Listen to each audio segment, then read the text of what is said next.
on the air. That's my user. What? So Blue screen of death. I opened up my computer and it got the blue screen of death. What the hell? good job. Computers. That's why I hate Windows. Well, that's Bad pool caller. I don't even have a pool. I got a jacuzzi, but I don't have a pool. Why would you need to call it? Why would I need to call my pool anyhow? Exactly. I don't need to call a pool. Internet of Things is going crazy. Did you just mention IoT? Well, we need to call the pool. So if the pool's online, that's how you're going to cool it. Oh, the joint community got it. I don't know. Ask him. Oh, this is a He lot of. knows all the IoT stuff. We're gonna mute this. I have all the IoT. Did you give my white balls? I was Join. You better go get my white balls. Go get some of your balls. Could you hurry up? Okay, so we're about to start. What is going on? Did you just break yourself? Oh my god! You broke yourself, didn't you?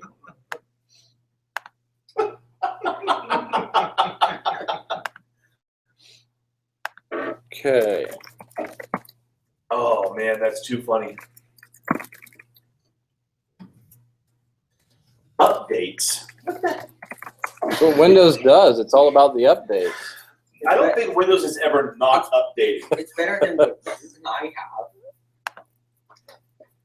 I've got nothing. Seriously. I got a black screen. But you have a keys right now. Okay. I'm at 21%. Woohoo! There's 7. Alrighty. So we still got a couple more minutes. Yet, are we? Huh? Are we broadcasting yet? Yeah, we haven't. What happened to this? Why is that not casting? On. This is technology. Yeah, give me one more minute here. Let me see if I can get this going. Lockheed, don't think they're gonna make it. Okay. Well, hopefully they can watch the recording if they want. Hopefully that works.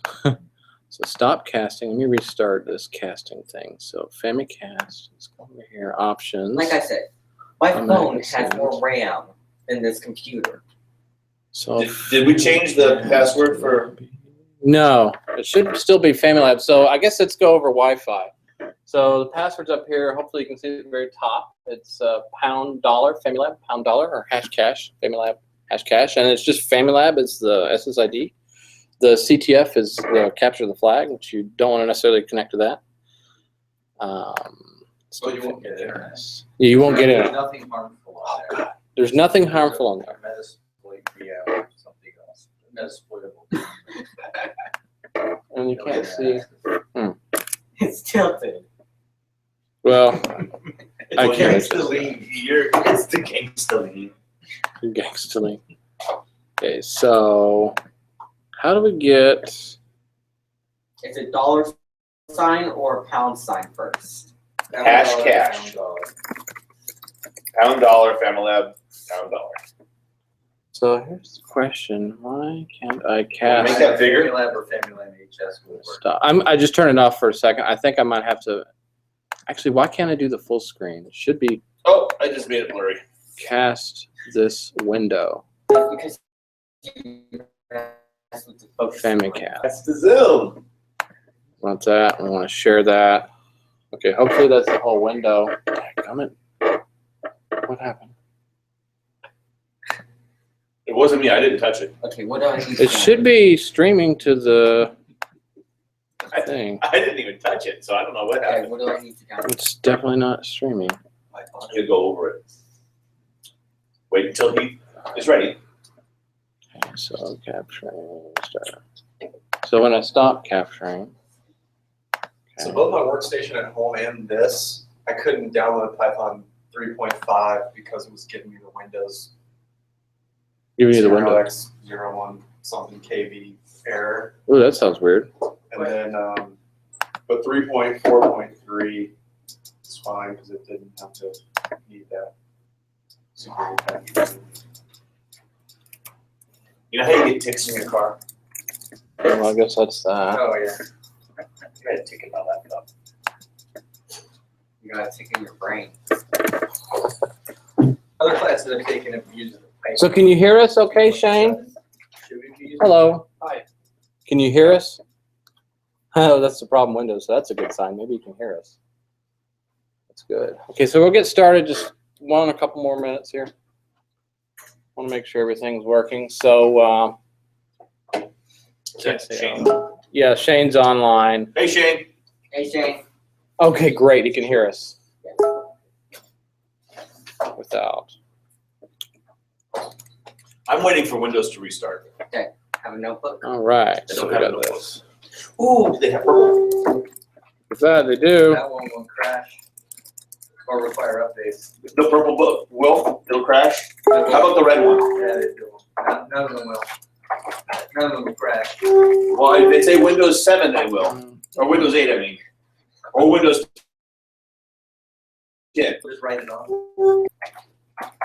I put Windows 10 on this thing and then I had to restore it back to Windows 8. It's black. I've got a MacBook. Mac. Okay. He says, "Hey, Mike and Corbin." Gray. I think he can't. I don't think I have speakers out. We were getting some feedback, so I had to mute it. So he's not going to be able to speak. So, okay. So let me do an introduction. So, hello everyone. Welcome. Glad you made it. Hi, Dustin. Hello. How are you, I am very good, Mr. Robot. Mr. Robot? So I It's a have. good show. Oh, I haven't seen Oh it. yeah, it's an awesome show. You need to watch it. All right. All right. Season should be coming up very soon. Season 2. Yeah, Cool. 2016. All right. Cool. Awesome show. All right. So we should be streaming this and recording it, doing this Google Hangouts on the air thing, fancy thing, which took forever for me to set up. Hopefully, it's set up. We've got Shane, knows him, out of California. Yeah, he moved away, the bum. So he moved away. And we might have a couple other people joining remotely. Balls. Okay, so if anyone wants notebooks, they're in the front here. You can grab one, take notes if you like. Are they cold? Are they blue? They're blue. Okay. Excellent. Oh, great. Allison's. Love you, Siraj. I went to class, but I had my lunch with me. Okay. So just put like Do a you have plastic a shield chair? underneath you, so you don't spill any, curry or anything like that on the carpet. He's got like Allison's ribs or online? something like that. Great. So we have Allison. Allison joined us. That's awesome. So we have two Racism. people joining us remote. Sorry. It's all right. I'm not racist. I hate everyone equally.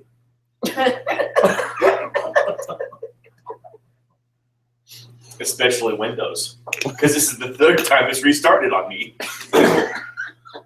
We'll just install Linux. You're about ready to get a laptop upside the head, Okay. or a composition book, and it's a thick one, so it'll hurt. Don't start with me, Dustin. Say a word. I put Windows 10 on this thing, and I redid it because it kept screwing with everything. Is there a shared chat? So yes, let's use Slack. So on the Python channel, it's all kind of coordinate to that good place. So that sounds. Oh, I actually got a cursor. Are you kidding me? Seriously? You've been getting Windows ready for the last 20 minutes. You're having a bad laptop day. Don't turn off your computer. Is that a MacBook Pro? Because it's working. I'll trade How you. could you tell? Because it's working. I'll trade you.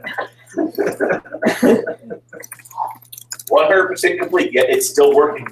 There you go. That's my user. I know it's your user. You know how I know it's your user? That says it's my user.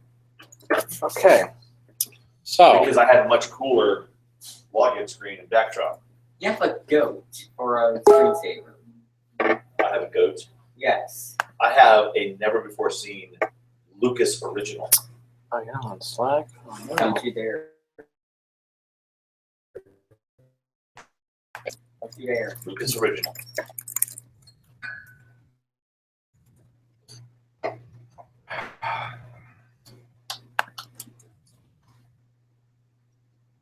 That's what Never I want. before in circulation.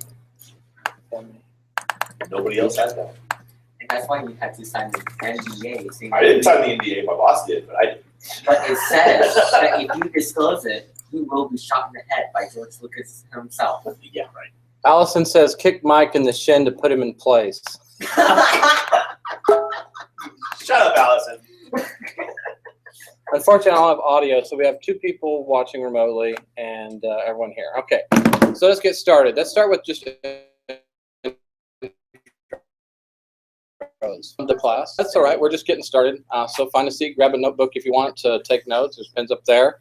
And this is Python 101, so welcome. Woo. Let's do a little bit of introduction if you don't mind, just saying your name, kind of why you're here, and your level of experience with Python, and kind of what you want to get out of the class. So just want to start around the room. Maybe if you want to start first. Sure. My name is Diana. Not familiar at all. So when I saw that there was a class, I figured I would learn it. So here I am. Excellent. Great. Oh, welcome. Okay, sir. Hi, my name is Cal. I think I dabbled with Python years back, but never really got into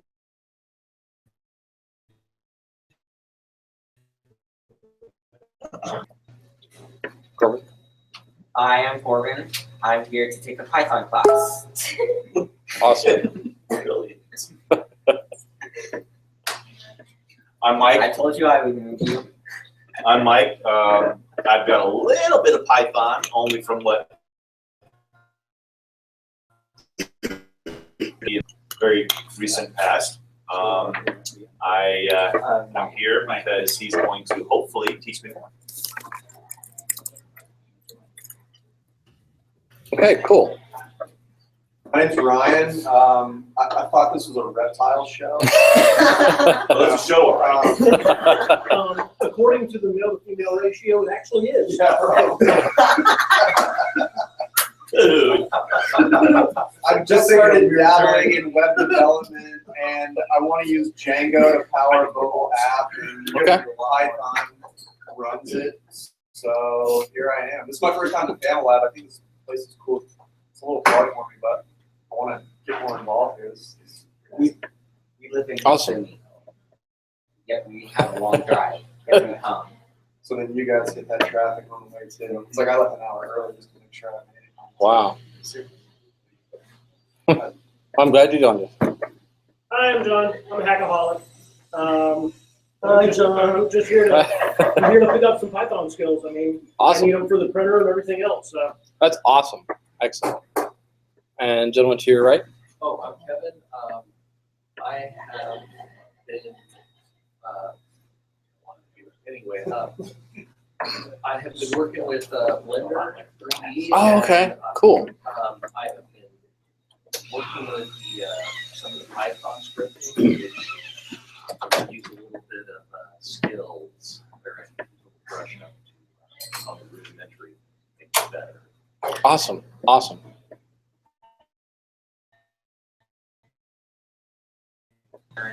Hi. I've been doing kicking around with Python and stuff like that. We're doing SDN stuff at work, and some Python knowledge would be helpful there, and getting some security and forensic classes and stuff. Python handy there. So other than me tinkering with it, I felt a more formal introduction would be helpful. Cool. Awesome. I'm Timothy. I have no Python experience. I'm not entirely sure its uses, so I'm here. Okay, great. Well, welcome everybody. And again, my name is Dustin. I'm going to try to remember everyone's name. If I forget, I apologize in advance. So first steps, let's get Python. Hey, welcome. You don't have to catch me up. No, but you have Or to just- introduce yourself. Yeah, you have to introduce yourself. We all had to do it. Hi, my name is Mike. I'm an alcoholic. Oh wait, this is me. No, it's the right Hi, meeting. my name is the Mike. Friends of Bill W. Oh, okay. I'm actually the president of Family Lab. So I decided to take this class because I thought it would be cool to get some better Python skills. Awesome. Well, welcome, Mike. Well, thank you. I'm sorry for being late. No, that's all right. We're just getting Thanks for started. holding up the class. Appreciate that. Must be in the name. Yeah, no. Okay. So step one. So I want to make sure everyone's on the Wi-Fi and can download Python. So let's kind of start with just getting Python, getting the interpreter going. So each operating system is going to be a little bit different, but it should be pretty straightforward. Now, one of the first questions you may ask is which version? And that's actually a really good question. So right now we have 2.7 in the industry. It's used in a lot of the cases, and somewhere in the neighborhood of like 70–80% of people are still using 2.7. Now, there's also the 3.4, 3.5 series, which is kind of the newer stuff. So there's differences between the 2.7 and earlier versions and 3X, right? So there's a little bit of differences. They're not huge differences. There's a list of 20-something differences. Most of them are pretty minor, but they can actually have some pretty big impacts.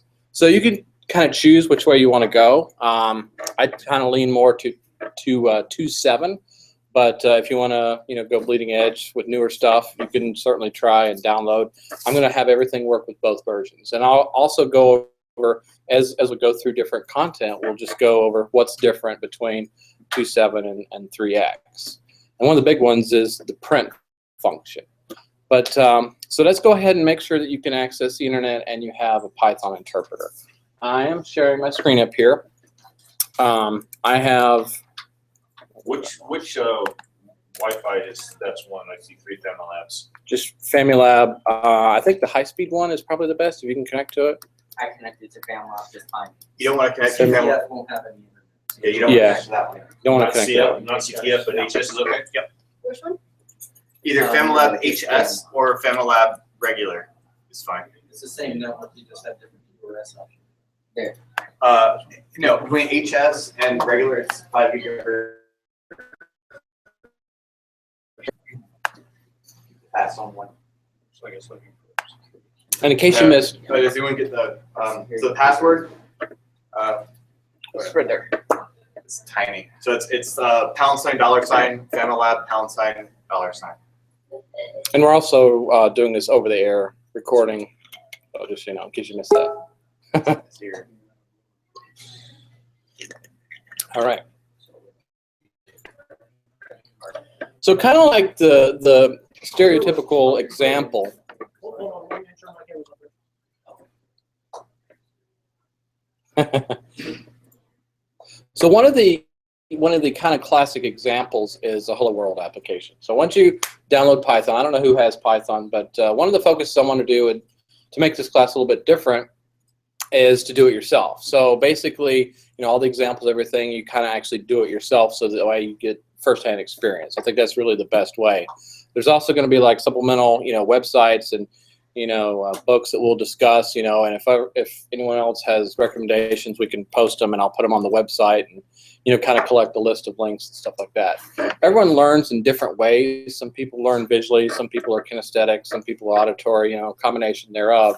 And I'm going to try to hit each one of those as best I can, and then we'll just go through that. So step one, basically we want to get your system set up and get Python going on it. So I don't know if everyone's got that. And once we have that, then we'll go ahead and go to the next step. I had to redo my computer, so I lost it. Okay. So So you're pretty much hosed, or do you need it? Because we have this computer over here if you want to set that up. I just grabbed the table. I already downloaded it. I just. Okay, yeah, just go ahead and download it, and we'll just go ahead and wait Which for it. Python you want me to download? Depends on what you like. I mean, Kids do 3.5. if you want to be like I'm a the, rebel. if you want to do the current stuff, you can do the 3.4, 3.5 version. If you want to do kind of like where we are now, I wanted to give everyone the option of using, either one. And like I said, on a day-to-day basis, I use 2.7 probably about 90% of the time. We do want to move more to the 3.4, 3.5. So you can download 2.7 because I'm going to do 2.7 here, or if you want to do, like I said, there's going to be some differences, but I'm going to cover those. Most of them are pretty subtle. So which one you want me to download? 3.4 or 3.5? Do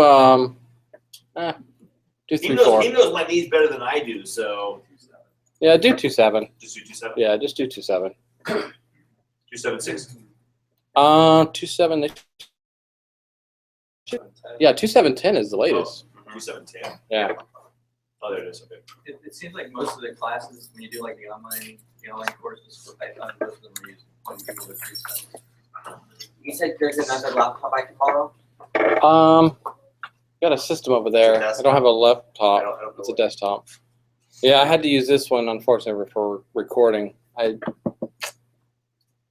need to get a camera, but I didn't think about that, unfortunately. Windows x86 to install. Oh, it's a Dave Casey.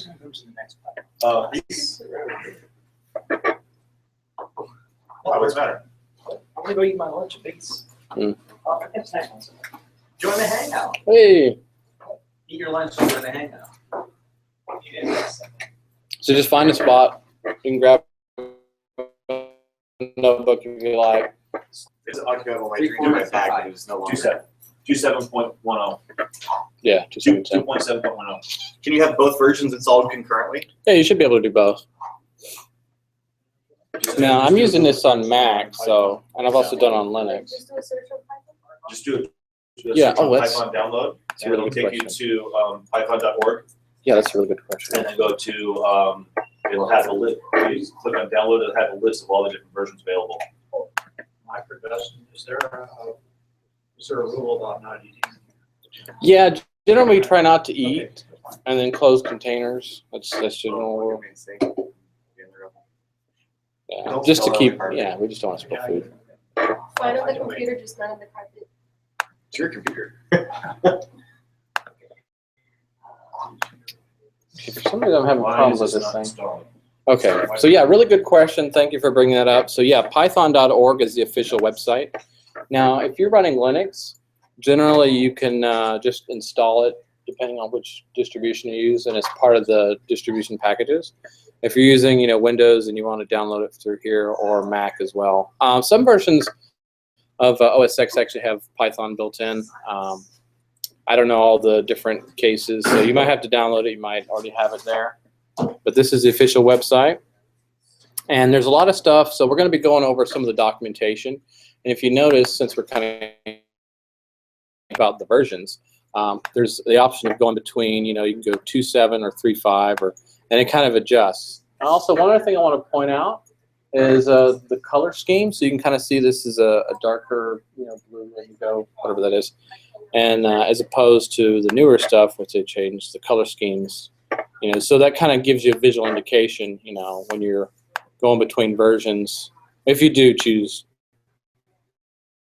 versions, then you'll notice it. How do I open the file? Sorry? How do I open the file? What do you mean? Install it. I did download it. I have 2.7. Simultaneously. Awesome. Okay, great. That's exciting.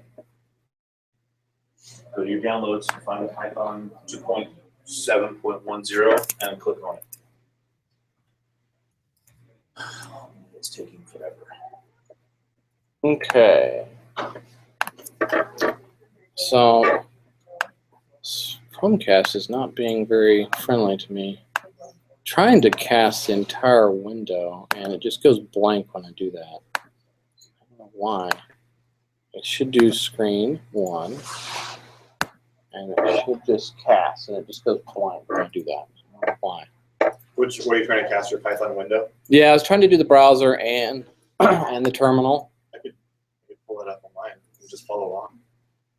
Yeah. I'm not so smart. So that's not going to work. That's really unfortunate. Let me try. Hang on just 1 minute here, and let me just try to.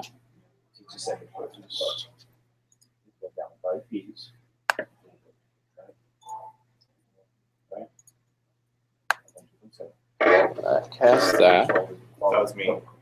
Oh, okay. And all the instructions on how to install. So cast this screen. That's what I want. Dismiss. And it should cast that. So I'll try mine. it just doesn't do it. It's so weird. Can I Diecast.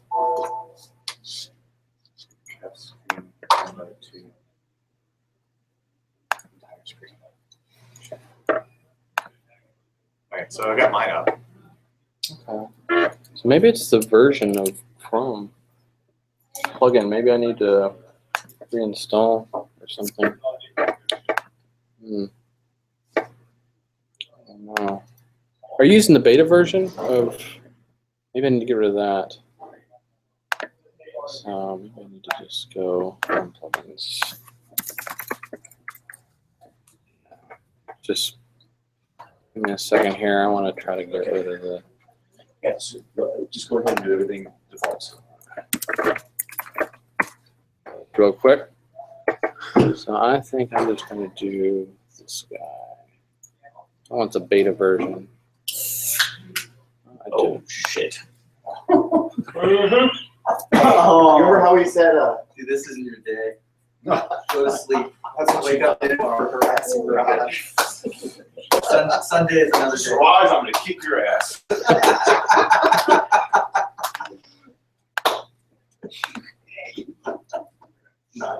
I know one command in Python.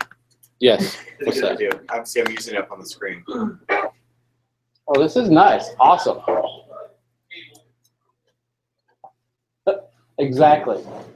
Actually, if you want to do this, since I'm Tell me having what to trouble. do it. I'll try for the best. Okay. Okay. But this now is what's awesome. different in 3.5? Except it won't be recorded. Darn it. That would be the only thing.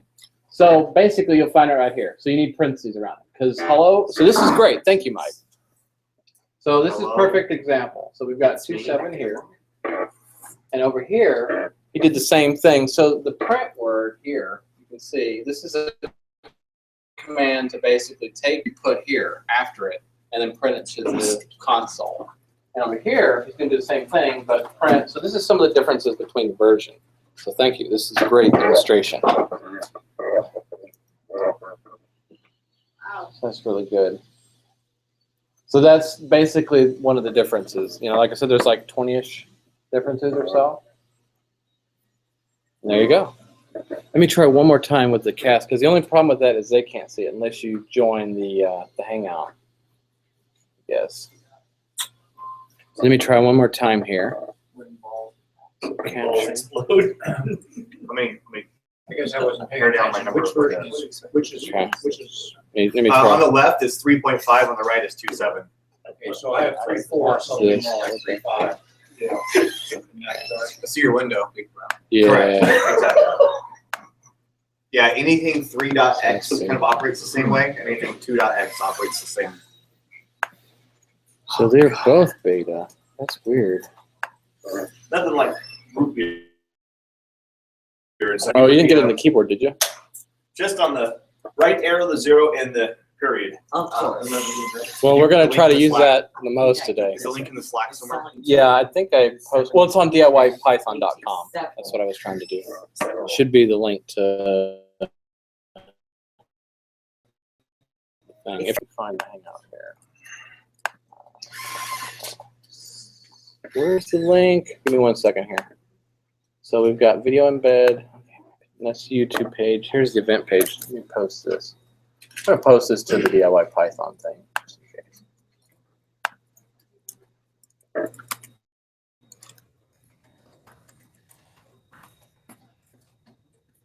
Okay, so I just posted it on the Slack under Python. Oh, I need to join that. Great. So is Python one of the languages you can use for Raspberry Pi? It is. Yes, absolutely. And let's talk about Python itself. So Python is a really interesting language. It's been around for quite some time. And it's really been used in a lot of stuff. Some in the back, I mean, from everything from Blender, like some of the plugins and stuff, you can write Python code.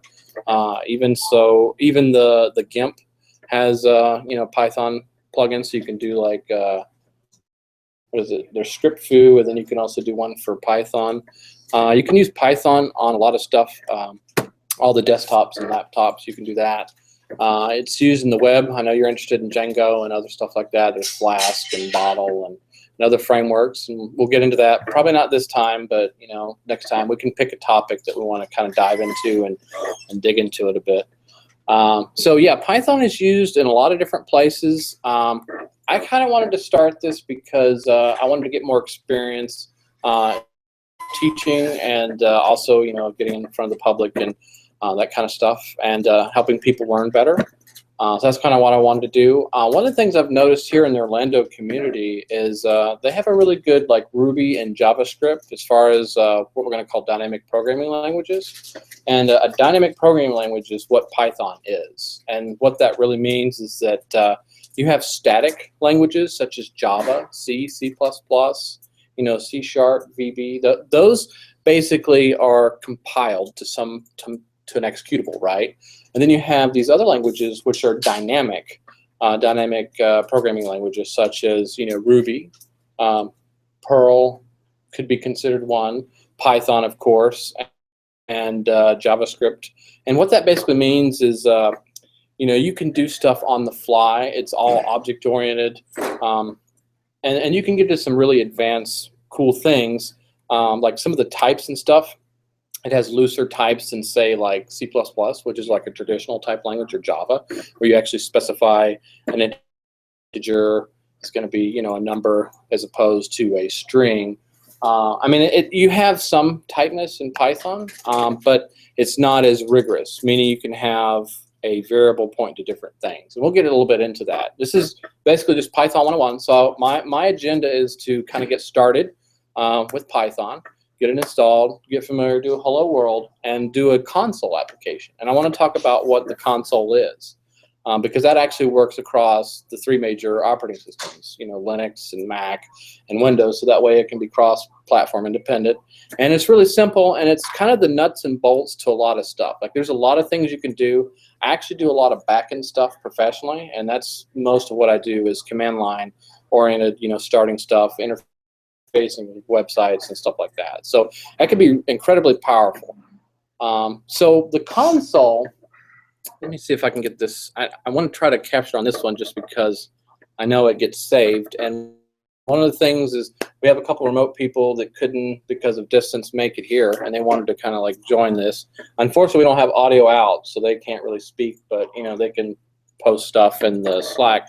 But I also want to put this so that if you want to go back and review a concept or kind of go over something, you can just kind of like scrub through the video and just remember what was happening. So what's interesting is I see it on the stream. I see your screen on the stream. I know, and I've got that set so it's recording on this screen, but when I try to do this, and I've installed 2 different versions of Chrome Cast here. I can always just follow along on the screen.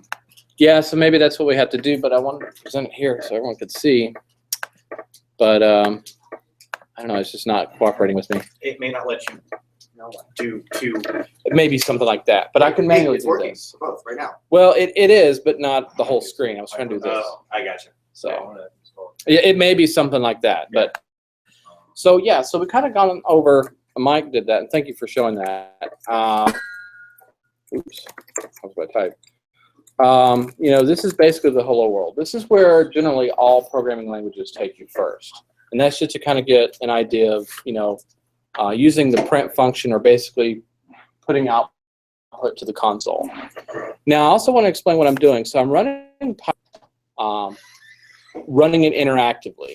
So now this is something that's different than, say, like C, C++, those other static programming languages. You would have to go through a compile step to produce an executable, right? And then once you would produce the executable, you'd be able to run it. And you can do that, and there's actually some efficiency. So those are generally faster than these dynamic programming languages. So Python is interpreted. So that means it goes through and reads all of the text, converts it into the language, semantics, and then actually executes it. But it does this so you don't have to actually compile it. So it's actually really easy, and it's really easy. It's a really good language to kind of like, without having experience programming, you can kind of get really started fairly easily. I mean, it's just basically what you type, and you can also create a file and then run the file, and it'll interpret it. And it does have some optimizations, but it generally, reads it and then runs it, as an interpreted language. So that's what that means, interpreted language. So one of the things, yeah, we have a print function, and in Python 2.7, you can see right here, you just basically print a string, and typically you would just do, print hello world, basically saying you've echoed to the screen saying a message with a string. So I also have, I have 3, I don't. So let's see if I have opt. So I do have another type of Python interpreter, and won't get into it right now. This is also a little bit older. It's 3.2, and just the same thing as a function. How to do that? So I just had to put the parentheses around there. So does everyone generally have Python? Is there anyone that's still kind of having troubles or struggles with getting Python installed? Is everyone good? I think it's installed. Just set it, installed it. Hey, this is Windows. It can say anything it wants. Yeah. Whether I believe it or not, that's a different story. Well, let's give it a try. So the part is I'd like for everyone to go ahead and create a file, and I'll demonstrate. You can use different editors. I just kind of use Vim because I'm crazy. Some people are into it, some people are not. I've been using it for years, and it's really powerful. And so you can use Sublime. There's also PyCharm. There's a ton of Notepad++. That's a really good one. Got a lot of plugins. Has a lot of plugins. Has a lot of plugins, so that's good. So this is kind of a preference. Everyone can use whatever editor you want, and you may find out, like I don't know all the editors. I just kind of use something that's really simple. I do a lot of stuff on the command line, so I like the command line. Oops. Okay, so that's going to be your text editor. So this is about as simple Python program you can make. So we're going to create a file called hello.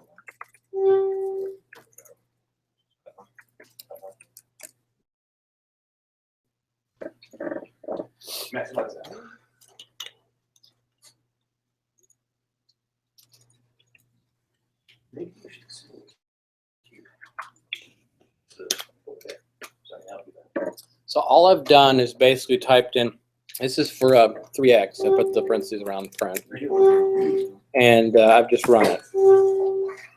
And I'm actually running 2 different versions here as well. Now, from the Python shell, can you load a file? Can you open a file? Yeah, so basically what I've done here is I'm executing this file. Or do you mean like read the content? So I'm in the Python shell. Can I navigate to a directory and open it from there, or do I have to use it through command line? That's easy. You mean like double click it, or what operating system are you running? I'm on Windows right now. You're on Windows, okay. Yeah, similar question, because I'm in the shell, and I said file new, and I got this sort of notepad looking. Yeah. And so can I save this, and how do I run this? Great. That's great. So the notepad's perfect. Well, this is So just save this. well, I don't know if it's Oh, I you just got a shell. I got a shell going here, so Oh, okay. I'm actually not as familiar with Windows, to be honest with you. okay, that's I'll fine. do it. So I'll do a save as something. Yeah, let's save this as just something.py. Put it somewhere on the desktop or a directory. Maybe like, just call this hello, because this is kind of just making sure that the Python interpreter works, and just going over the print function. So, and then you'd probably be able to double click that. Now the thing with Windows is when you double click it, sometimes it opens it up in a window, prints it out, and then closes the window. So it actually, you can't really see it. That's exactly what happened.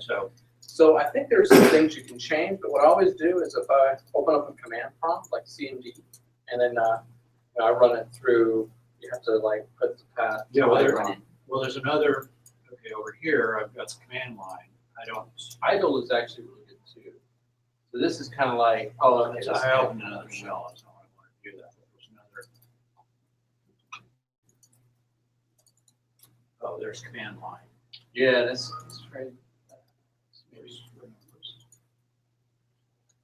And that's the other thing about this class, it's gonna be a little bit different. So, you know, if you wanna help your neighbor out with a question or problem, or, you know, kind of like we discussed amongst yourselves.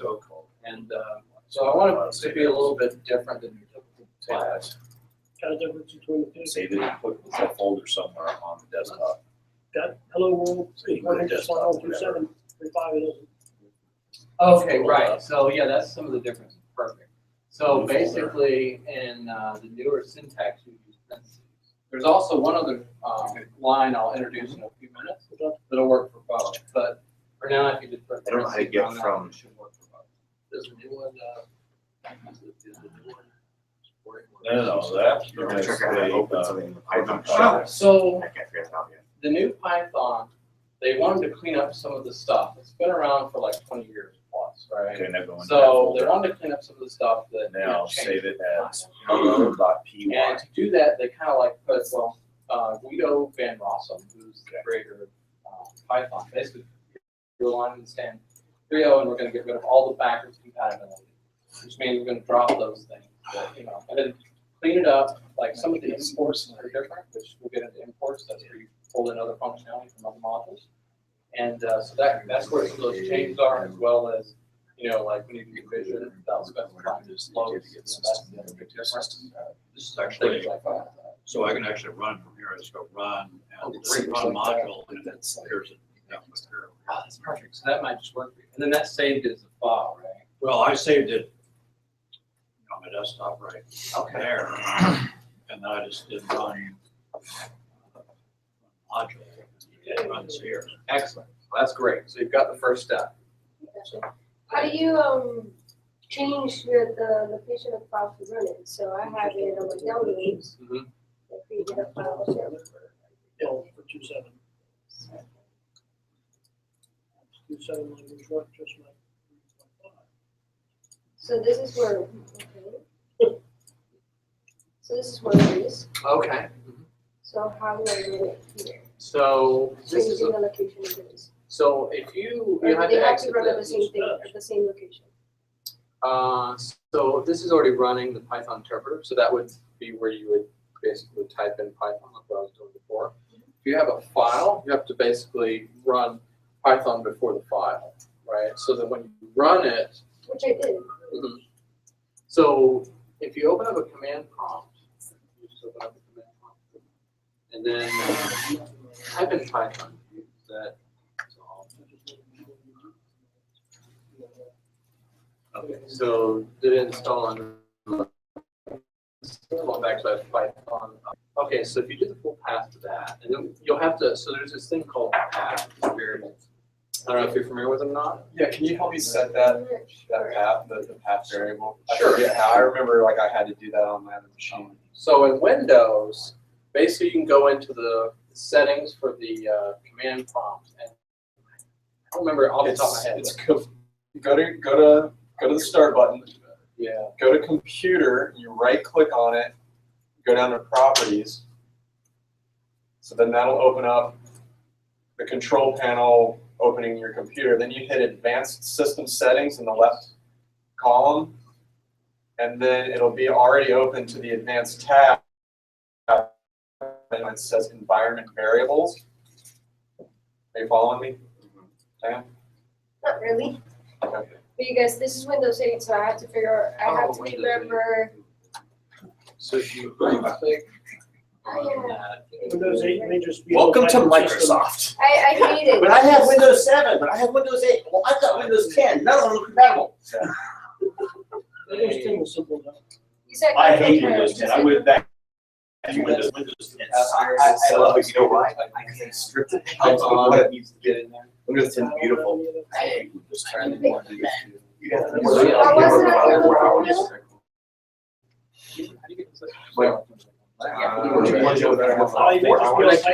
Perfectly. It's so So beautiful. you said control panel. How? I bludgeoned. I'm on the thing right now. I bludgeoned it with a hammer. Like, what did you do? You just stripped everything off. How were you able to strip everything? I took all of the the tracking off there and then took all that stuff off, and I added classic shell. Essentially make it work like Windows 7. And everything works well. Control panel the same way, how they work 7 and everything. So and it's so quick. Really? Awesome. I might have to show you, have you show me how to do that. Yeah. They So I'm on have 10, that it feels like in 7, next week. 1.5. Does it? They work. That's what I want. I want just the same. 7 of that. Yeah. Yes. There are- And it doesn't So feel like if, 8 or 10 at all. Are all the commands at 3.5 also the same as 2.7 or not? I like that. There's a big See, like, do, there's my start menu. and I'll go over that. So you don't have that stupid freaking shell that comes up? I'm gonna have to have you show me how to do that. It makes it for normal people can use it. Yes. Make 2.7 look like. So that's Windows 10 right there? It looks like Windows 8. Basically, make 2.7. It was a little bit of 8 style. So we'll get into all of it. That's why I said it. And, I want to get one there. So I got the colors kind of like the Because industry still is about So what 80%. were you doing? 2.7. Okay, so So we're moving slowly. What's it do? And, So in order to, cycle for 2.7 when we're is not in now- Python and you're just in your command prompt, 20. so that you So don't it's still have be to around be into for the longer. directory where But Python wanting is to- installed, so that you can type what he did where he went just Thousands Python of hello.py and it'll execute. So we gotta create the environment variable, Python, so your computer will recognize it from whatever directory you're in, so that's why we go into advanced system settings and we create that environment variable. But now I forget how. So when you install Python as well, there's an option that you can click when you install it. It says, add to path. Add to path, and it'll automatically do that, but in 3.4, it didn't. Is this where you need to be? You click that, and then in the system variables, scroll down to path. Got that, path, and then you edit. Yeah. And then like cursor over all the way to the end of it, and then what do you type there? You type Python and just enter out. Like at the end when we're creating that environment variable. Okay, right. So you modified path, right, to just add the C:\/ Python, whatever. Okay. The directory where Python was installed on your machine. Yes, yes, exactly. So, so for mine, I think I installed Python right to C:\/ Python 3.4 because I installed 3.4. As in so slash wherever you bin. installed, wherever Python It's installed. in C. It's in C. It's in C: C / Python 2.7. Yeah. So I already copied the path right there. Right, and so just add it to the end. You had to put a colon or a semicolon in between paths. Dustin, you have to. You know if you have to put Oh yeah, you have to In put. Windows have 8, to I put don't a- think so. Yeah. So it's a semicolon. Oh, maybe it is. What'd you do? Semicolon? Let me see what. So we want to modify this, right? You- I'm in edit. you copy it. Yeah, you do a semicolon. Yeah, sorry, it is a semicolon colon there, and Just then. slash, I think it's because that'll point it. So what we're doing, let me just kind of explain what this is. So on the Windows There is no system- bin in Python. There is no bin here. I don't know, did they? So it's just, okay, then that's perfect. So this is mine. The very top one there is mine. Okay, so what You see where it says that? I've got, That's where my Python installed too. I've got that. You see where it says path and then it says me local apps or something like that? Yeah, mine did. I didn't do it to users. It went straight to the C drive. Gotcha. So yeah, so I just did it new and then set it up as a path and then variable name and then what. Oh, you did new. Oh, I just did. Wherever you install your Python in the name of where it was. So And this is 10 you're on 8, right? Yeah. So it should be the same. I gotta find it where I. Did you do a fresh install? I came with 8, I upgraded the day I got it. Because I've got the upgrade. Do it. I did, and I just went back to A1. I just spent like 4 days reverting it back to A1.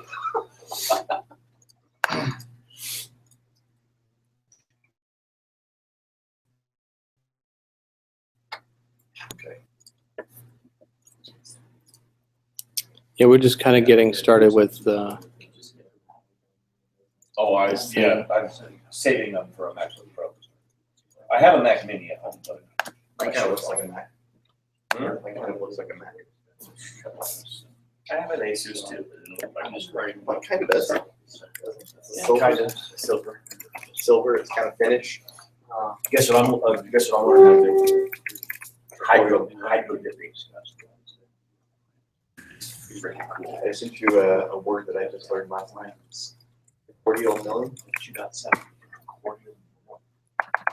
Okay. The method of high-speed machine, so that everyone can caught up. Is everyone caught up? I think, are we all caught up? Does everyone have the path? Are we?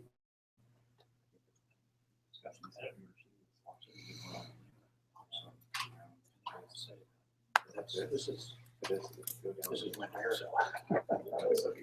So in Python 2.7, do the following.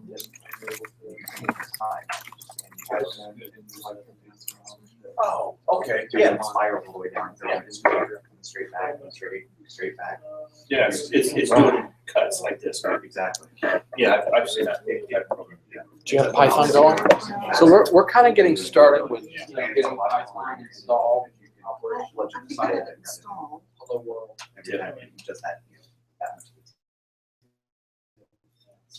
Yeah. I also figured it came back. Really? Yeah. Okay. I think MasterCam. Imagine just What does? Python. Canada's $100. Oh, yeah, MasterCam's like So you can $4,000. see the version of it. So all we've done, just to kind of make sure everyone's on this, So how do I know if that works? is just run Python and you can save this file, Right, it's saved. and then run it from the command lines. So I'm still getting the Python's not recognized as internal or external command. So there's gotta be something. Is it just try it without the 3.4? Is that because you? Yeah, I did. Oh, you did. Actually, Windows and Mac. You do. I thought this is also Mac. Okay, so, Hold on, like, the guy doesn't give me a sign, I was like. okay, so it's not recognized as internal or So external. it's Windows or Linux. So that's Which is not, yeah. The other thing is, we're gonna have a copy here. We're gonna buy a copy for lab, and it'll be. So I have to close the terminal and reopen it. So, I think you're Keep that in mind. I've got it, right. Right. Just try it on command line and see if it runs. I did, and it doesn't. Like, So you can in draw. in the existing path, You might need to restart. When we come in. So what you could drop do the camera is put the full path. I know it's not distributed right now, but you could both do SQL and backslash in Python, whatever version, slash Python. In front of that, below at least. If you were a remote desktop, that computer, you can just log on remotely. So you might. Yeah. Yeah, you just have to close the command without it reopening. Should work. That's what I just did. well, The next thing would be. Great.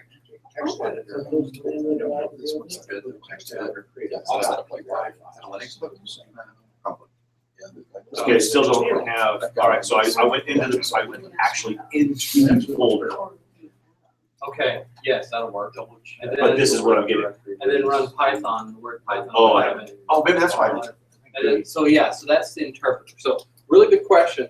So basically, the file itself is just a text file. The Python interpreter reads the file and runs the code. You have a question, Tom? No. Just turn around this. Okay. Okay, so I have to run Python, oops. So then once you kind of get, this is going to be probably the big hurdle is getting everything kind of going and set up. So I have to run Python first, right? Yes. And then enter from there. And then space, and then the name of the file. Oh, okay. So Okay. you're basically pointing it to the file that's going to be. Let's see if it works. Can't open it. No such file directory. Oh, because you're in the user's mic. So Yeah, I was trying to see if it would work. No, that's fair.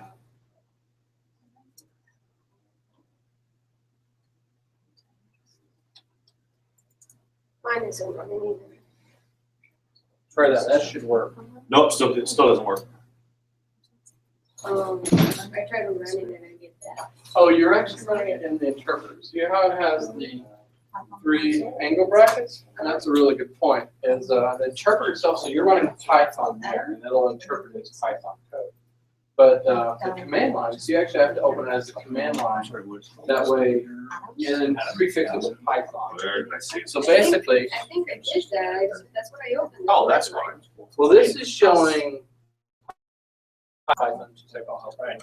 So this is actually running it within Python itself. So you would type Python. That's what I opened. So But then, I'm sorry, so if you run CMD, you do So if you go back to your start, Oh, yeah. CMD. This is the command line, right? See how it's a different syntax? You got the slash there. And then if you do Python, and I don't know if you have to specify the full path. I did add it and it didn't like it. Because my So try Python. Python file, see if it's not in the same directory as Python, it's not in the Python directory. Does that make a difference? So it shouldn't, so the. Good, now see if you got it. Because I went into my Python folder, but that's not where my file is that I saved. Right, so So do I need to go where that file's at and run Python? you could go either way, but basically, you're trying to specify the paths in two locations. So if you're in the Python directory, you're using the relative path. This is true of all operating systems. So basically, whatever directory you're in, that's relative to what's in there. So you're running a command called Python, right? And then Python, if you pass it an argument, and this is actually what we want to get into later, is those arguments. So it knows that if you want to run that, it's in Python. So then it'll take that separate file. That separate file is not in the relative directory where you are in your current working directory. And you have to specify it, right? So I have to specify where that file is at. Right. Yeah. Yes. And if you have spaces in Windows, you have to use quotations. So it can So be for right easier. now, it's easier if I just go ahead and put it in that directory. For now, just to make it simple, you can put it there, or you can drag and drop. So Windows does allow you to drag and drop a file, and then when you put it in the command line, it'll quote. So these are some operating system concepts, and basically what that means is, and this is true of, you know, Mac OS X and above. 9 was different. That's old and ancient. We don't care about that.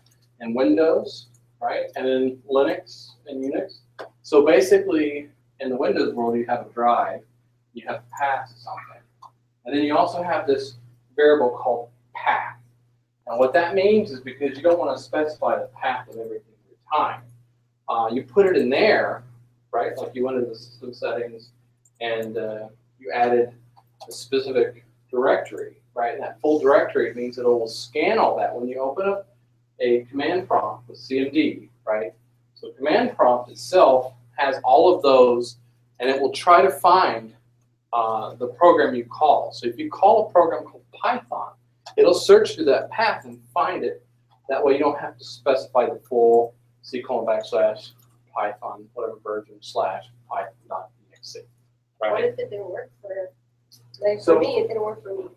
So I don't it know didn't work, what's so I happening here. just do Right Python here, it's had it. in It's space. the semicolon. Okay, so Drag- I the just dragged semicolon this is over. missing. You got a semicolon there, program data, Microsoft Windows. Right there, and I don't get an error, but it doesn't do anything. Yeah, I copied it. So I saw something else. And then Yeah. right here, Yeah, I did too. is that's, oh, so that's the wrong path. So if you back all that out, because that's not the right path.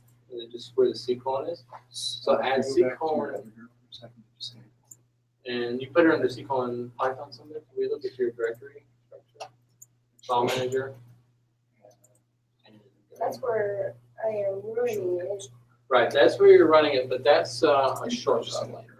So the actual program itself somewhere else, and it's on the C drive most likely. It's under C colon back. Oh, there it goes. So you just didn't save. I did save it. Oh, I didn't, you know what I did do? After you typed it. After I typed it in the hello world. Yeah. Okay. All right, so. If I had a nickel for Yeah, every this is time. how I found it. Yeah, so could you type in the location of the, click on that, What we're gonna do. type in C colon backslash. See how that actually changed First the path? That's exactly Oh, what I'm yeah, no. referring to. C colon backslash. And then go to Python 2.7. Why is this You can thing see not right free? there's Python. So if you click on this over there, so you don't have to type it, like click on that right there, copy that, and add that. So semicolon, paste that in there, save it, and then reopen Now it. it will find it because that one actually has Python, not Python Yes. plus. So what those other things were, those are start shortcuts. So I Windows, noticed 10 and TMP. yeah, well, those are environmental variables. So that's a little bit more It's advanced, been like this for a while? but basically the path one is the one that we want to point. No, what I'm saying is it's You been know, like this for a long time. So that way, So it's not doing anything. so then you have to reclose this because it resets when you start. No, it's all right. We're just getting started. Find a. I tried to put plugs in the center of the rooms or on the outside. If you can find a place, just plug in somewhere where it's. So we're just basically doing a hello world. We're getting Python installed. We've talked about, the 2.7 differences a little bit versus the 3.4, 3.5 differences. So that's kind of where we've gotten. We're just trying to make sure everyone has Python running and changing the path so that you don't have to specify the full path to Python. So we're just kind of getting started. Right? It's got that as a close instead of that as a close. And let's see where. So I tried Did you try Python? Python hello.py. Oh, so that works. So the path works. So when you type Python, Yes, now it doesn't go. complain about Python anymore. Perfect. But now it doesn't like it because I didn't give it the location. I gave it the Oh, I didn't know this location computer did this, Carmen. unless. No, you didn't. You could use tab complete. Oh yeah, you do. That's the right answer. I know that makes it between semi-colon quotes versus not needing them. Try Python and don't do tab. You should be able to do tab installation. Was it A, sir? That's really helpful. But if you type in little, so go back a little bit. So just do do Python space. And then C colon. My friends at work at Gateway. And then type the other backside. Space hello.py. That's user, so type in US or tab. See how that works? So try typing it out that way, because in case there's like a autotype letter, and that way you know that part of the path. This is something that makes it a lot easier to type on that error too. You just want to make sure that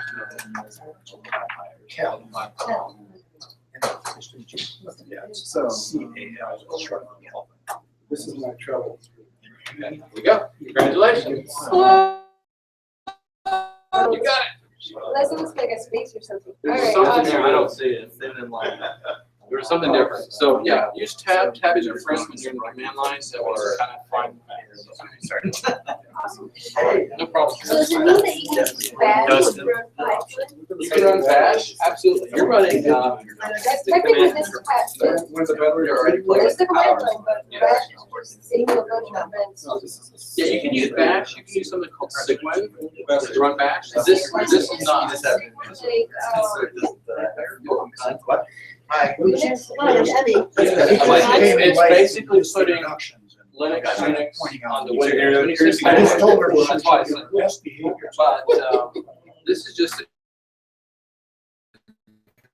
command Or your prompt, CMD. Yeah. So you can run it, and it's a command interpreter, basically where you can run. So that's what that is.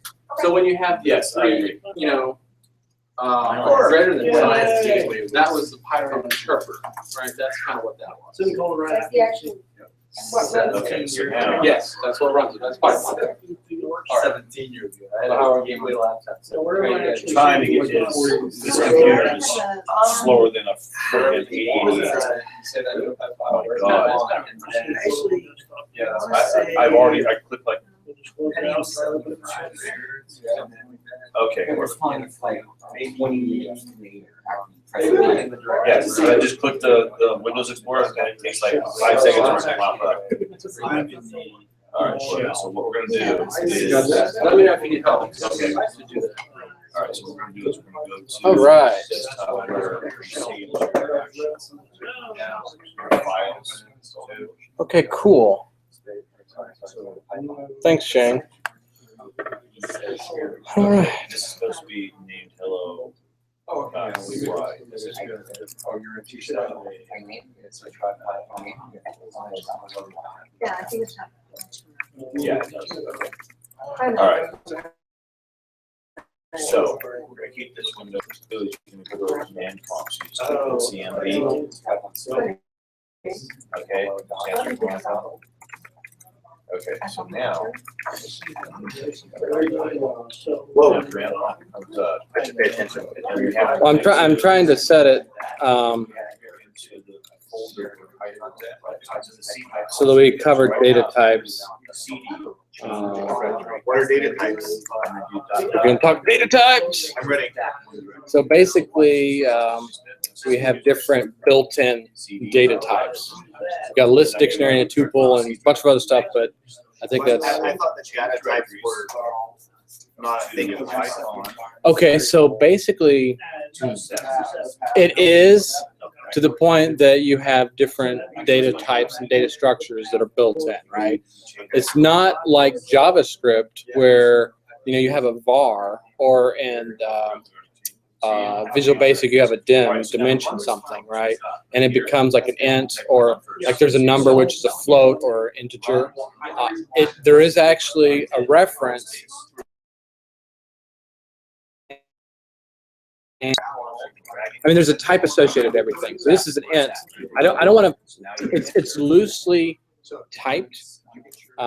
Loosely typed. Okay. Yes. So it's not typed, just loosely. Yes. Right. So I mean, like this is an integer. Like if I do this, there's a type command. Then basically, you know, I'm just going to print a type of each of these. Actually, I'm going to do a loop for thing and a list. B div. C oops.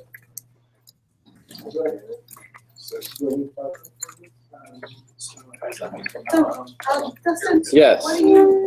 I'm kind of getting ready for the next thing. I am. Don't mind that. VI. Oops, I typed something wrong. What did I type? Oh, I spelled it wrong. Oops. There we go. Let's try that. All right. Okay. So I don't want to get everyone excited yet, but if we've got. You know what happens? I've already drank 2 cans of balls. Dude, That's factual. did you have to do that when I was just taking a drink? I almost had balls coming out my nose.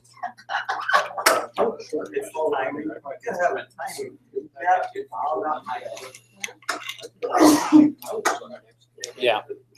Okay. So I think everyone's kind of got a hello world, and I want to introduce some. Everyone's kind of got to the basic part of hello world, I think, or are we The first still? hour, setting up your computer so it can run Python. And that's okay. Hour 2, We got to start somewhere, right? how to spell out hello world and get your computer to understand it. Yes, sir.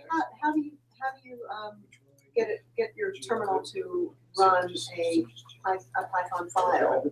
Oh, great. So basically, right here, I put Python and then the file name. There's other ways you can do it, but I'm just going to cover the simple case right now. So Python. And then the name of the file. Pi. And all we did is hello world. Ignore this for the moment. Right. So if I run that, so I've got to create that file somewhere. Yes. So then we talked about IDEs. That's a fancy term for integrated development environment. Or you can use Notepad or whatever you like. So, Notepad++. So Notepad++. So first I Alexa, what? find Something I just found out. first I create the file somewhere. Yes. That's under inside Python. Yes. And you would want to run that command outside of Python. So I don't have to Exactly. extract. Thank you for bringing that up, because there's actually been a little bit of confusion. So I want to show everyone this right here. So when we run Python, we have the prompt here, which if you can see, Yes. is 3 greater than. You got the chevrons. Prompts. So this is basically in Python. So some people were trying to type. So this is I'm using bash because I'm running a Mac. Or on Windows you run CMD, which is a command prompt. So this right here would be a $sign or I forget what it is. In Windows, it's a chevron. It's one Oh chevron. yeah, okay. So it's just one from greater than sign. So how do you exit Python? Just exit with parentheses. Okay. And then that gets you back to the command prompt, except you're in bash. You know you're on the So exit without quotes. Exit without quotes? Yeah, you want to use parentheses. So you do like Double or single? Not Oh, parentheses. Yeah. Those other symbols. Except, oh, that's really good. You see how the syntax, I didn't actually specify that, but what that does is it runs a command. You do like exit and parentheses, like as if you were gonna pass in our. Oh, as you're passing it around. Yes. Oh, okay. I have to control C because it's got some other. Yeah, I didn't like. If it didn't, I think it's quit. Yeah, or, yeah, it should just be exit with parentheses. Like we were using that. Yes, got it. Okay, and then you should be able to run the command. If you Actually, create there's, a Python it tells you, spreadsheet, I take quit and it says use quit with brackets or Control Z plus return. Because I mean, that's Sublime. That's what you're. If you want to That's Sublime. And you can change your coloring, the editing of it, depending on which language the brackets by itself typing didn't in. work, parentheses didn't work. What worked, I take quit and it says use Well, the type default quit is normal. with Yes, no color with command. parentheses or Control Z plus return. Do it Right, based okay, on. and that's, yes, so you can do either one of those, and that gets you out. So this is basically introducing the difference between I being think inside this the does interpreter too. I think and just, being outside.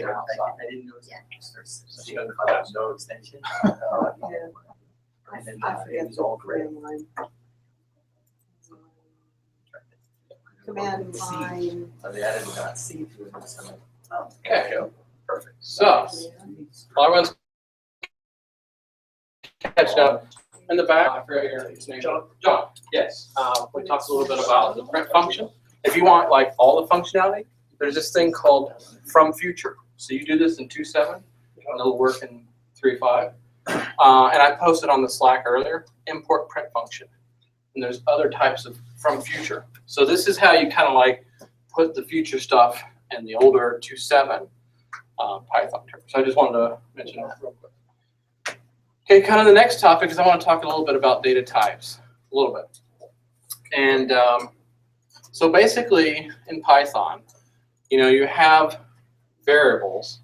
Okay, so I have on my screen here, I have a list, and variable names are really this concept of a reference.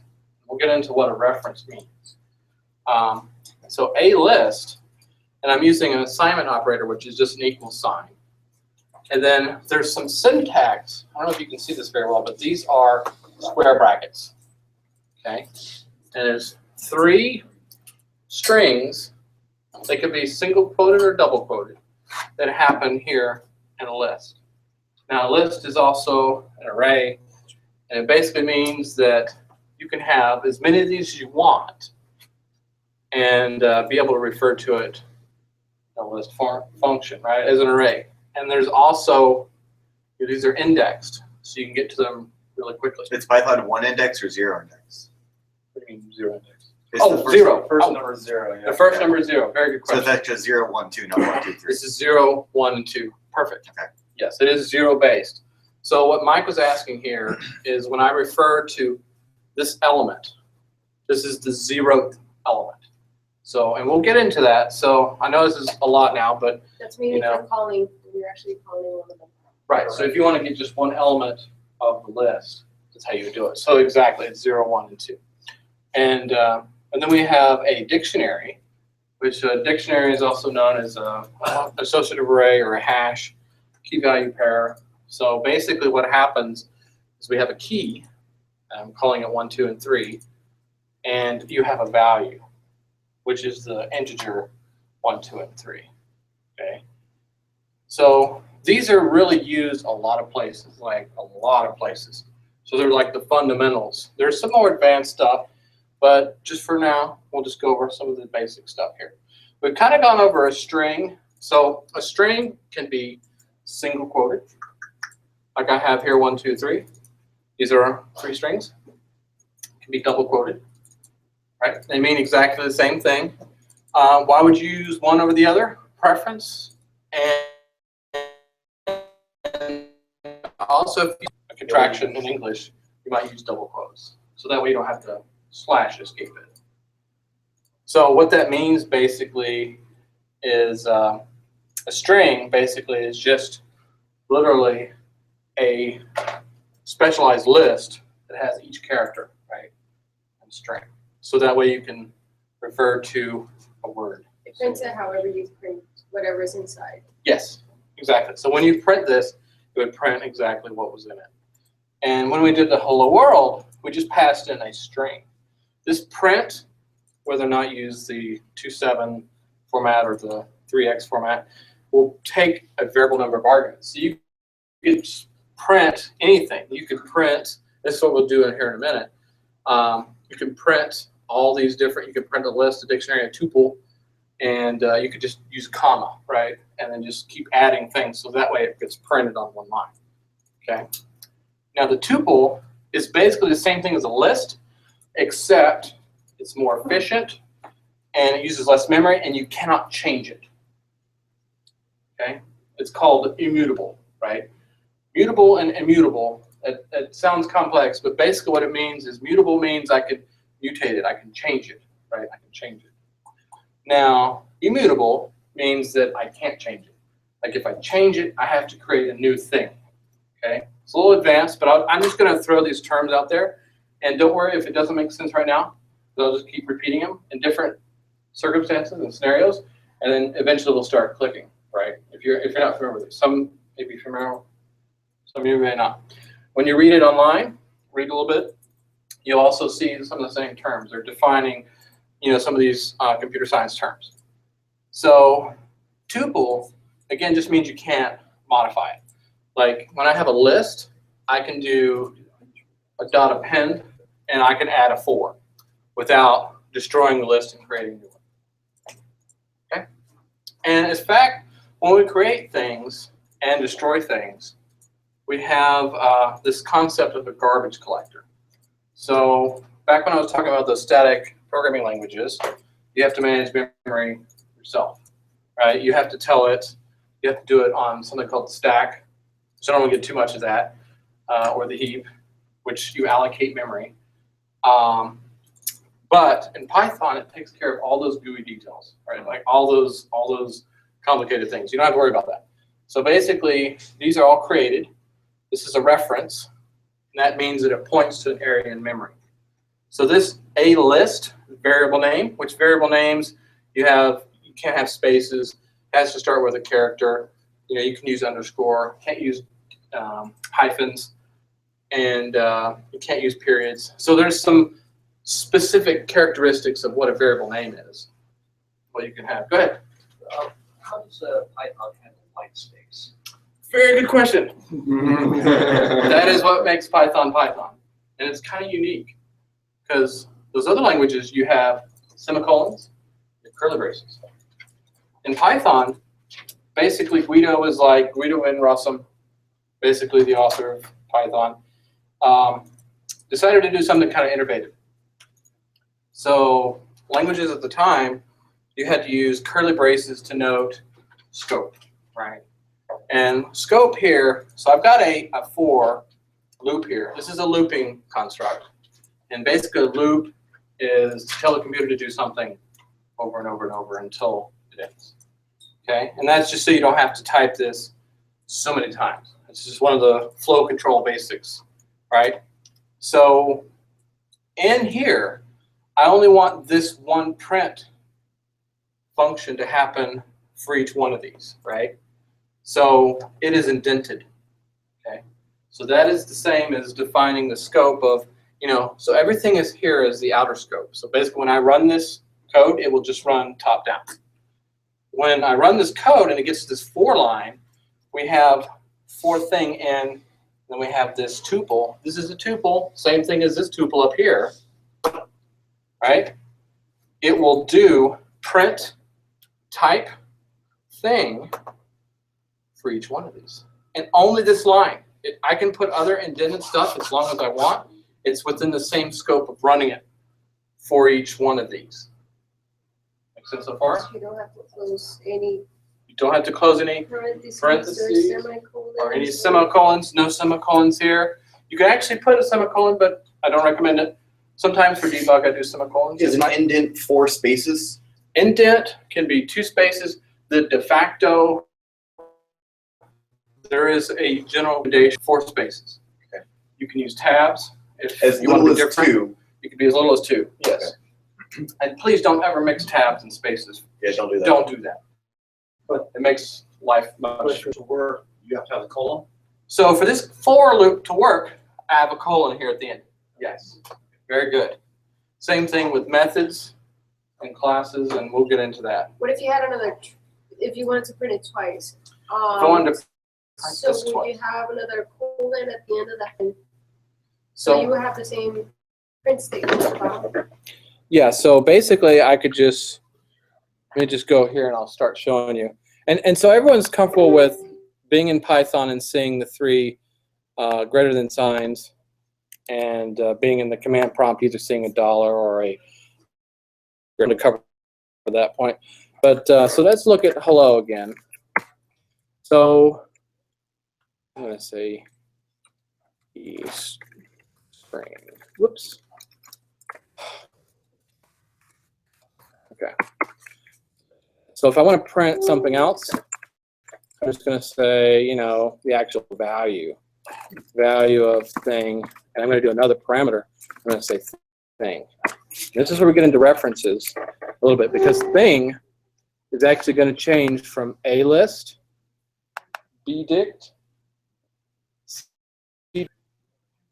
and dfoo. I'm actually going to extend this and say eString. What was the dfoo again? So dfoo is just an integer right here. I just made silly names just because it's, you know, going over the concepts. And what was the from future import print function for? Oh, very good. So yes. So basically one of the things, so I can run this with 2.7 or 3.5. And to maintain, you know, backwards compatibility, or, you know, basically putting the print functionality into 2.7, you can add this line at the top of your program. So it's from future import, you know, and there's like 5 or 6 of them. And it's not really super important. I just wanted to put that there because it basically forces my print to be like 3.5. So it's basically from the future, we're importing this new functionality and putting it into 2.7. What's different about that functionality from the print? So 2.7, the parentheses are optional. And there's tons of code that don't use the parentheses. So you don't have to have print. Okay, on mine, that's why it worked. Correct. But if I do that from future import print function, It will fail. I need to put parentheses Yes. around hello world for it to work. Exactly. Okay. Yes. So with the variable initial is, Here, let me print it. Can you put that back up there? Yeah. there's no null variables, there's no. So null is, yeah, there is a concept of a null, and it's called none in Python. None. Yeah, that's what they call it. So yeah, I could add that too.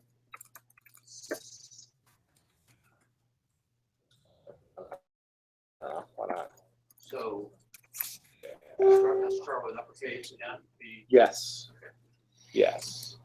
It sure does. Oops. Okay, so basically, let me just clear this out. Start all over. Okay, so that's what we're looking at. Interpreted, and it could get assigned a type. It's interpreted. So basically, Python reads this file, right?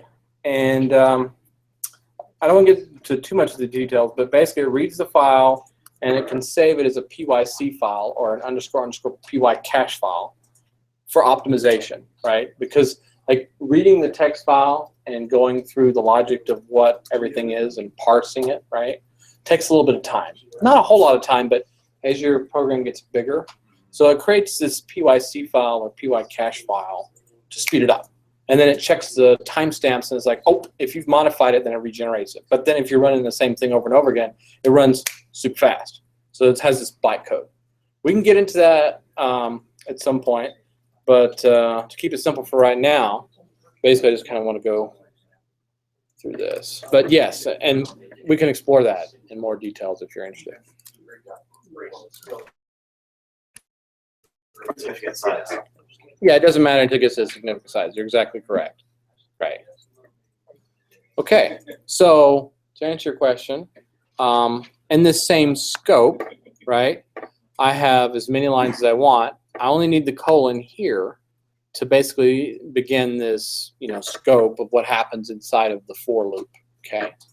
And then the concept of references, which basically means when I go through this is again a tuple. I'm going to print, there's these methods. So I've introduced the print function, which basically prints to standard out. And this type function, which basically, you don't need it that much. He asked the question about types a little bit. And, basically you can see we have different types of type. And when you do type, it will actually return what it is, right? And it'll return the type of thing. So this reference, and a reference just basically means that it points to something in memory. The memory itself, like this, and this, are all in memory somewhere. And these references point to them, right? So we'll get into some advanced stuff later as to why that matters. But just be aware of it for now. So we have all these types, and I'm just printing out, and it's telling me this, it's a type list, it's a type dict, it's a type tuple, int, str, none type. Just to kind of get familiar with it. You don't have to memorize all these, you can go back and kind of explore. And then I actually printed the value, and again, I just used a comma for the syntax of basically printing out the actual value of thing.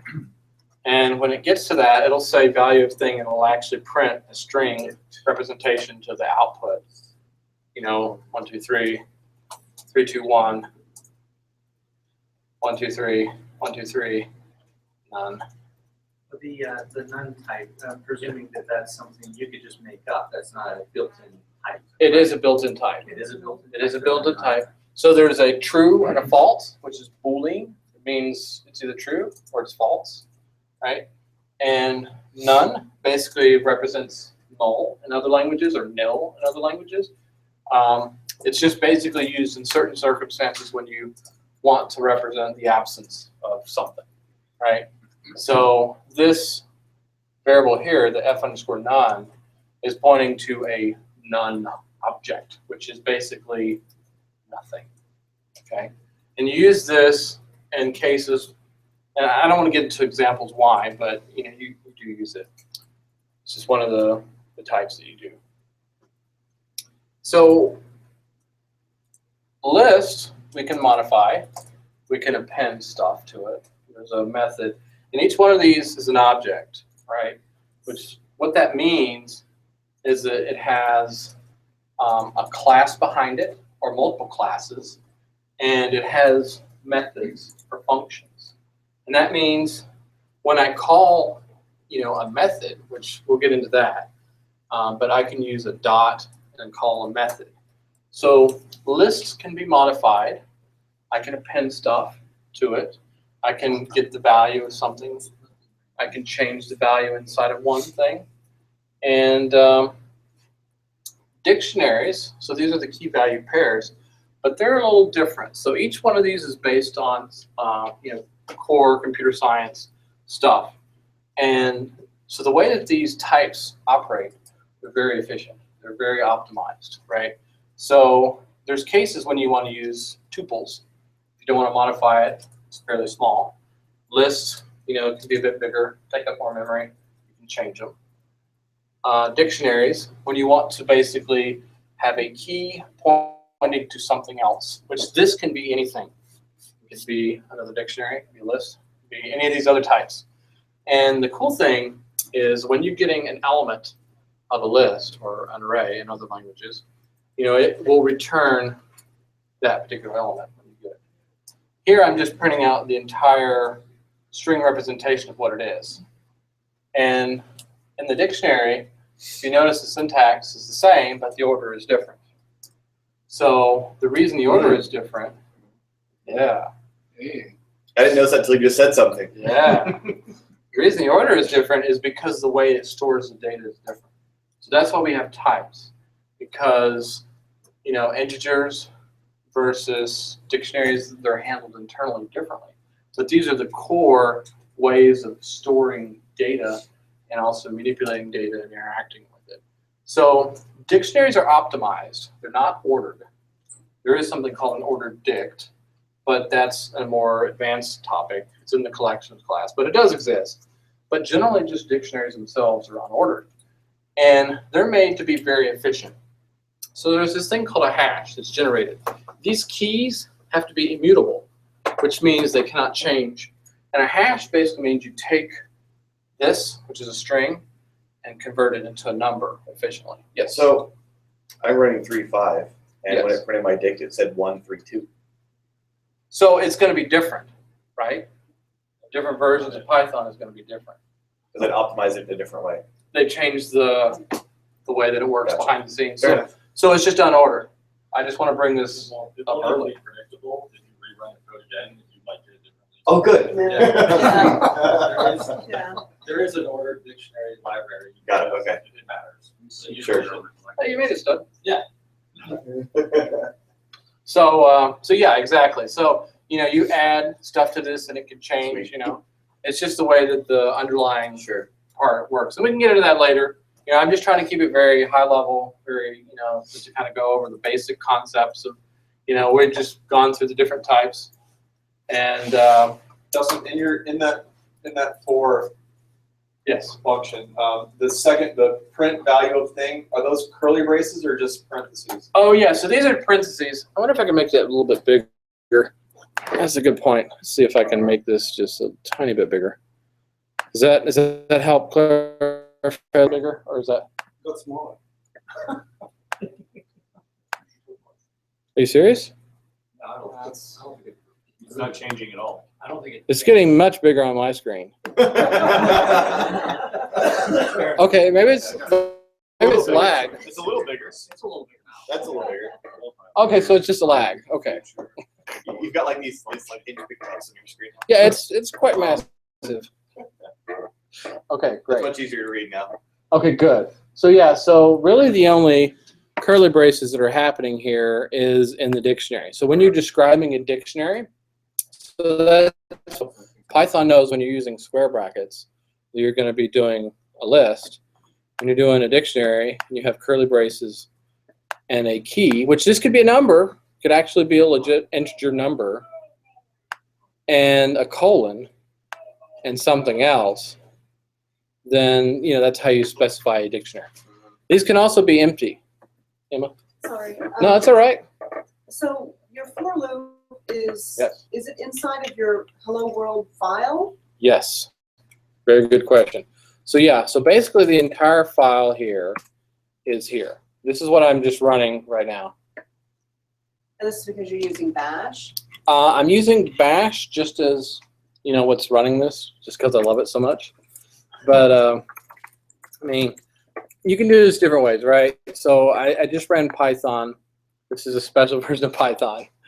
And I specified the file name. And then basically it just ran this from top to bottom. And I'm just showing it, using cat, which is concatenate on the terminal. Basically, I'm in an editor right now. This is what the file looks like.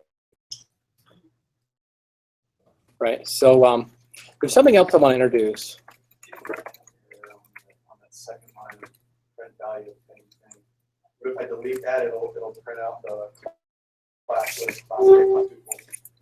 Give me 1 second here. How do you add comments? Oh, great. Great question. Thank you. So comments are just pound, right? Oops. So that's a comment. Is there a comment block? There is this other thing, which basically becomes a underscore underscore doc, but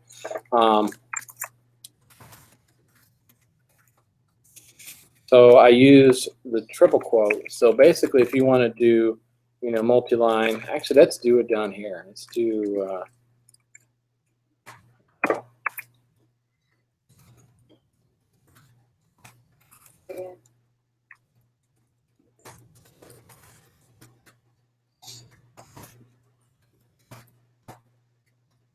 That. So, whoops. 3 single quotes. Yes. So let's take a look at this again. Okay. So can that fit on the screen? Good. So at the top here, I have triple quotes, right? And this actually becomes an attribute. We'll talk about that later. But basically, this. Comments are hashtag.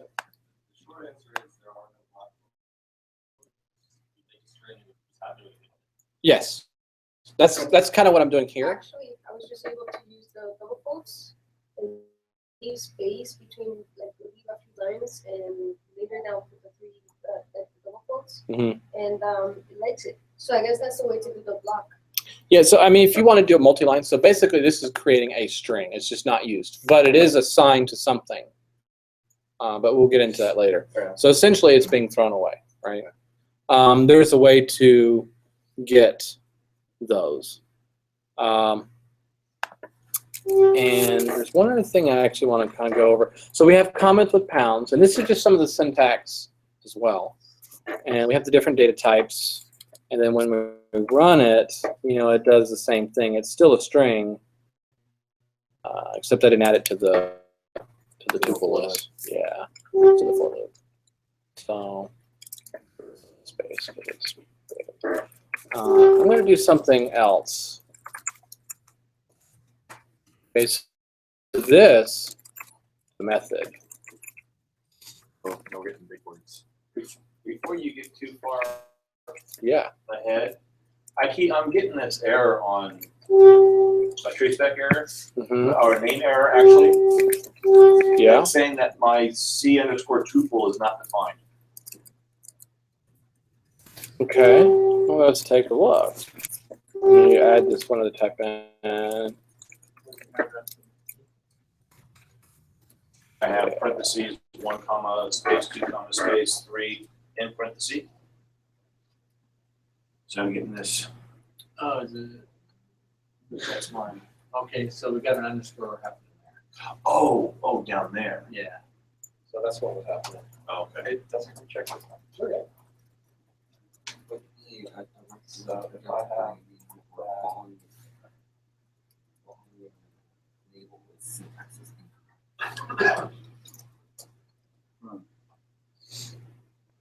Oh, so you've got inconsistent use of tabs and spaces. So basically, there's a tab height.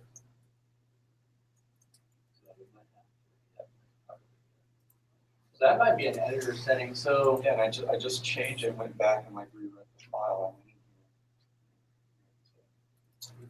replace. File name, directory name, or volume labels. Maybe because I've already saved it as a hide, it just saved it. But yeah, I so mean, at least I know what it's doing.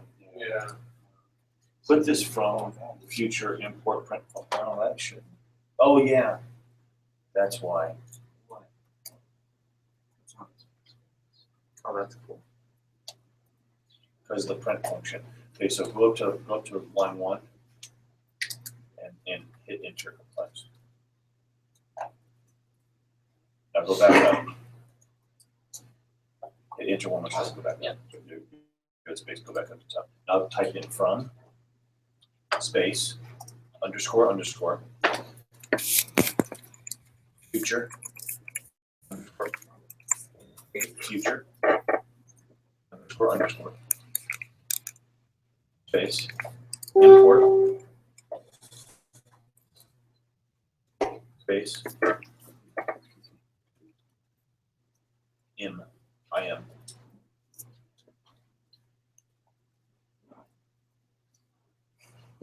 space, print underscore function.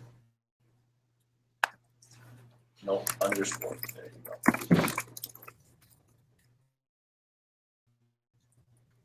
Okay, now save that. And rerun it. Control S.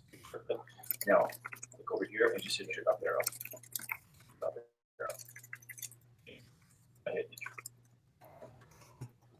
Second. Oh, the file name, they did it again? I'll do about this one. Okay, I'll just hop on over here in a second. Give me just 2 seconds here.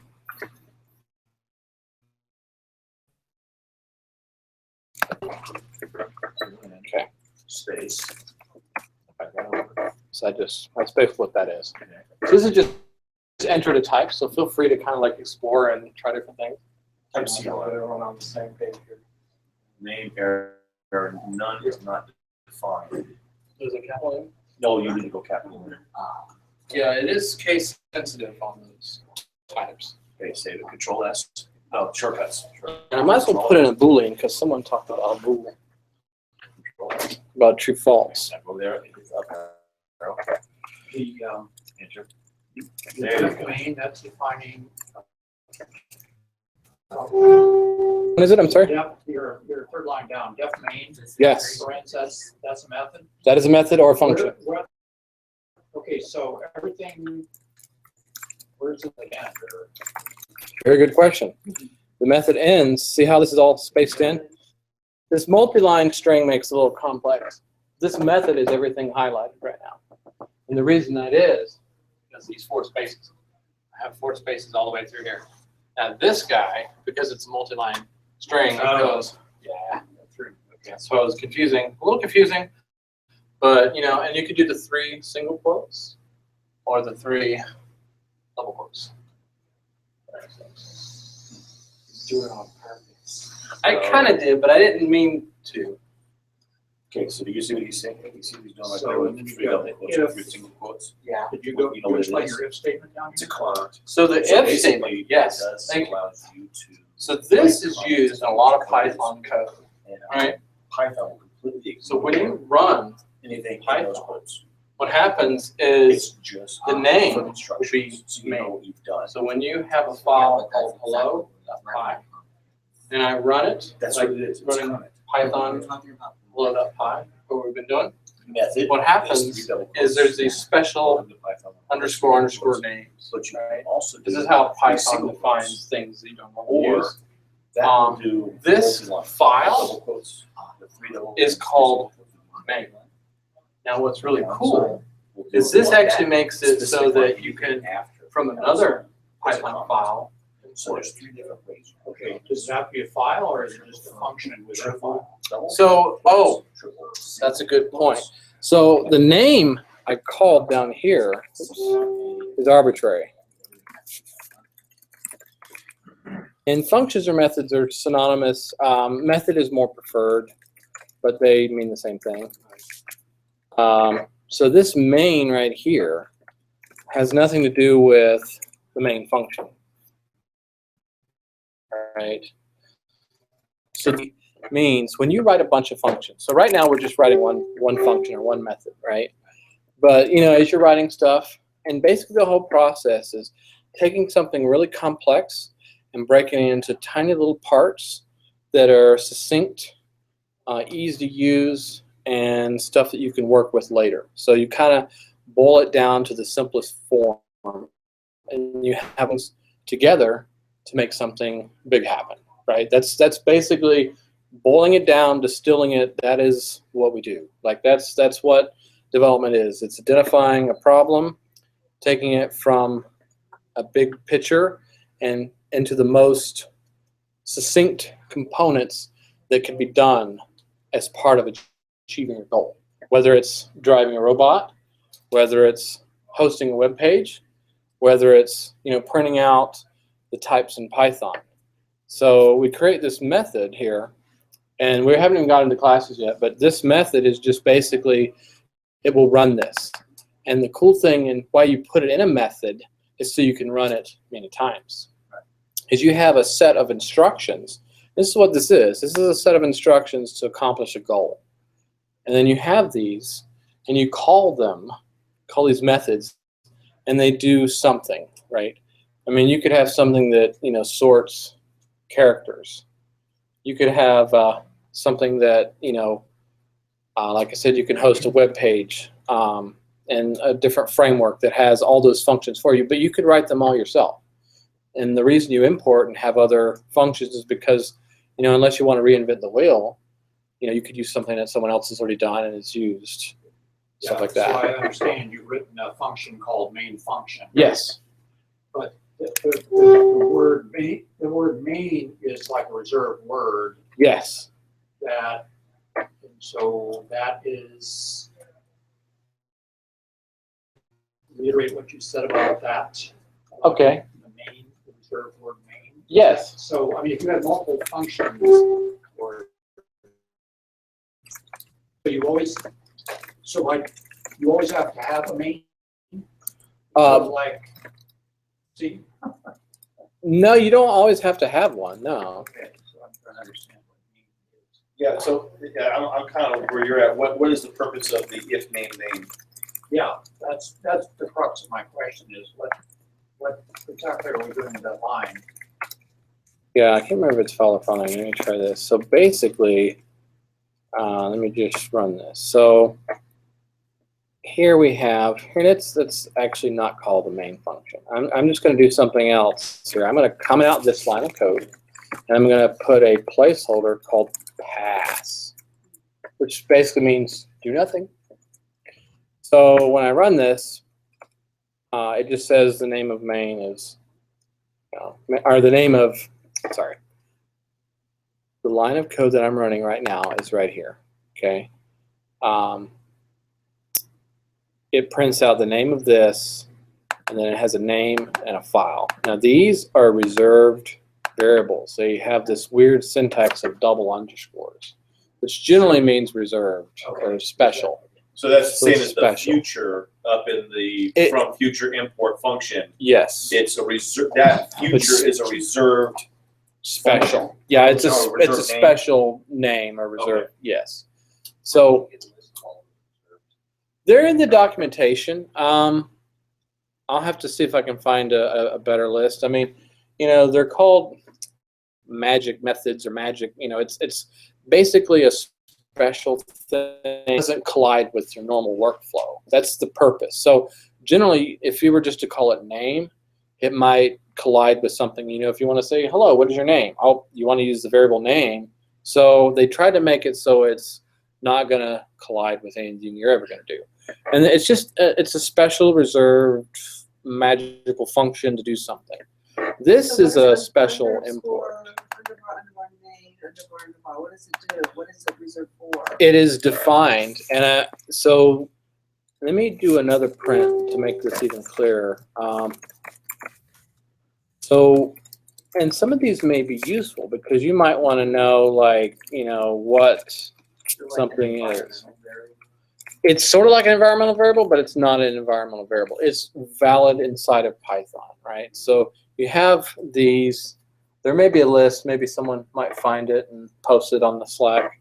I am going to try to collect and put more useful links and URLs. And if anyone wants to pass anyone, put them in the Slack. I'll make sure they go on the DIY Python website so you can kind of go through and dig into it. As far as, you know, the question of what about all of them, I had to find them somewhere.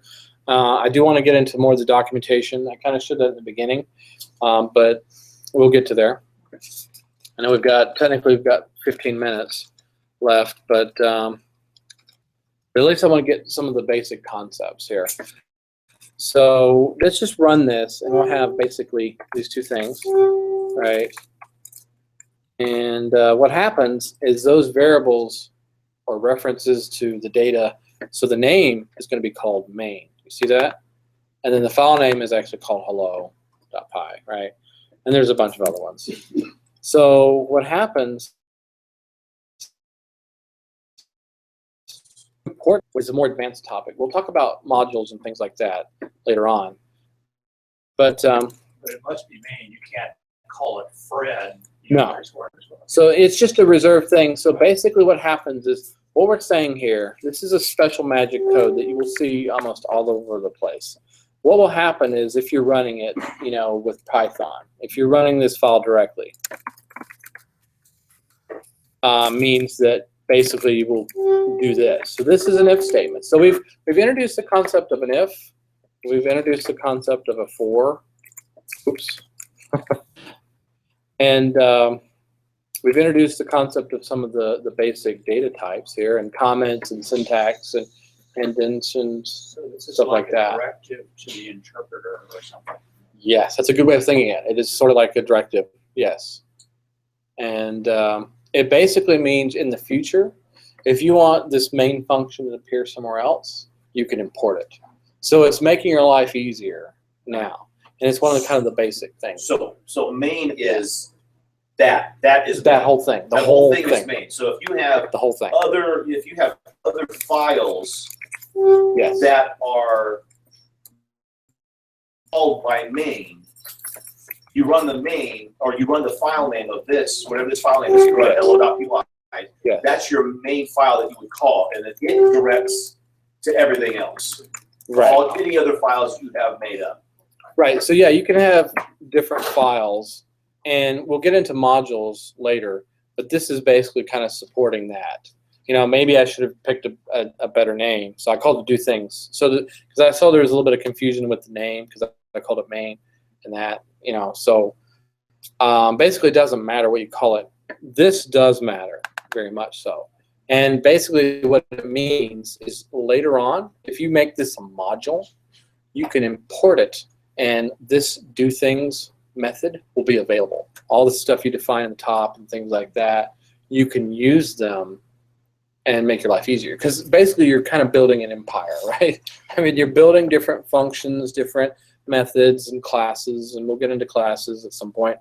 And all these things come together, and you don't want a big file with 10,000 lines. No, it's not scalable. You want to put them in logical names. Like I called this one hello.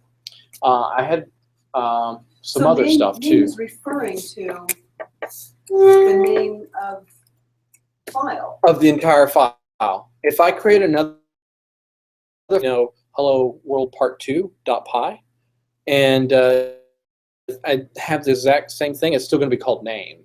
So then what is main referring to? If name is referring to the file name, so then I can call name in another file and import it, right? Yeah, this main will change. So depending on if you import it versus run it.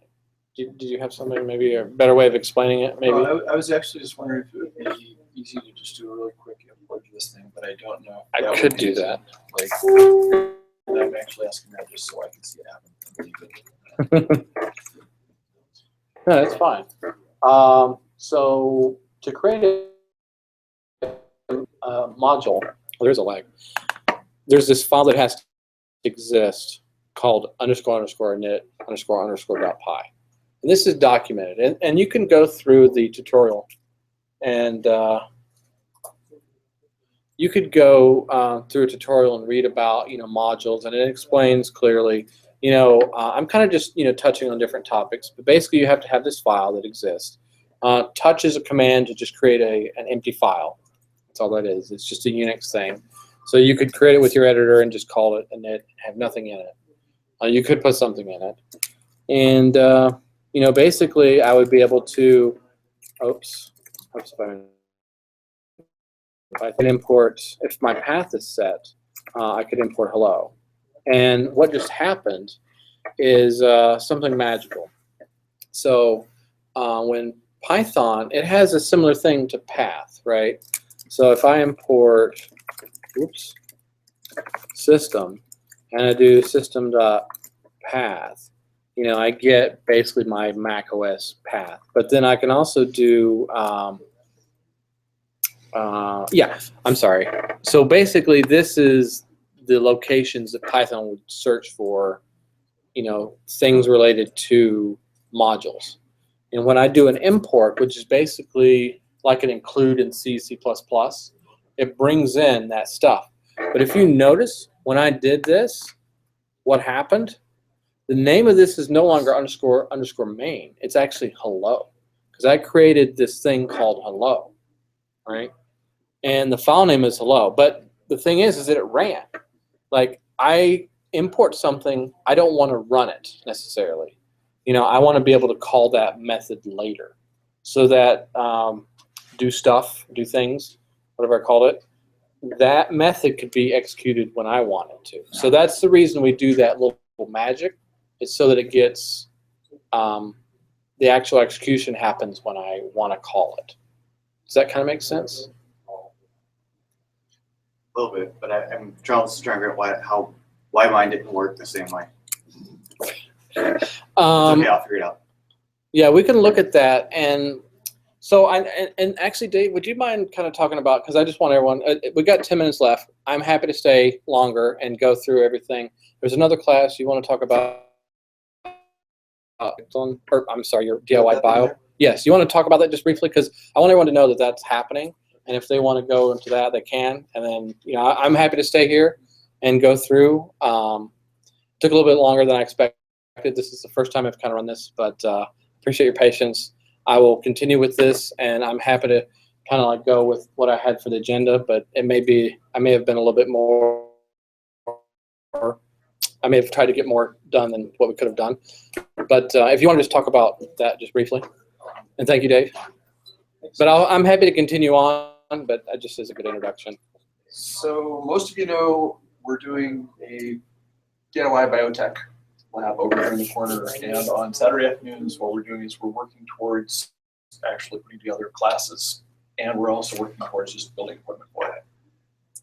We meet on Saturdays 3 to 5, and I'm going to check to see if folks have shown up for that, and if not, I'm going to hang out here because that thing has been driving me nuts for years, and I just now got it, so I'm really happy about that.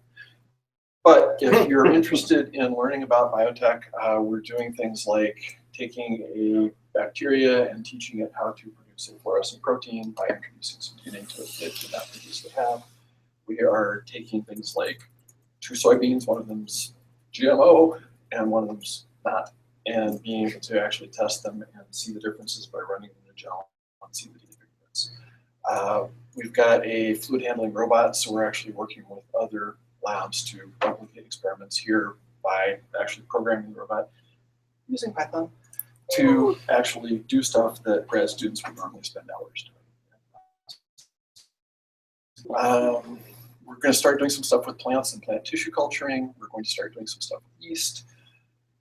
And pretty much like what the lab wants is what we will start doing. But we're just trying to get the infrastructure in place now. And part of that infrastructure is actually getting a workshop that is teachable. We're very close. We'll do that in January. So if you're interested, come check it out. If no one's here, I'm actually going to probably sit in on this for another half hour or so. Yeah, that has been driving me nuts. And now it's I'm happy to help. So yeah. So main, Go ahead. underbar main, underbar Yes. is referring to the main function inside of a file, or? It's a magic variable. So, and I'm glad you're bringing this up. So, and I want to explain it because it's a tricky concept. So you know how I define variables here. These are things I call. So we have these notions of variables that are defined automatically, okay? And this is one of them. And the way I run this I think will clear it up here. So when I run this, you know, Python hello, you know, it runs the entire thing. Notice what just happened.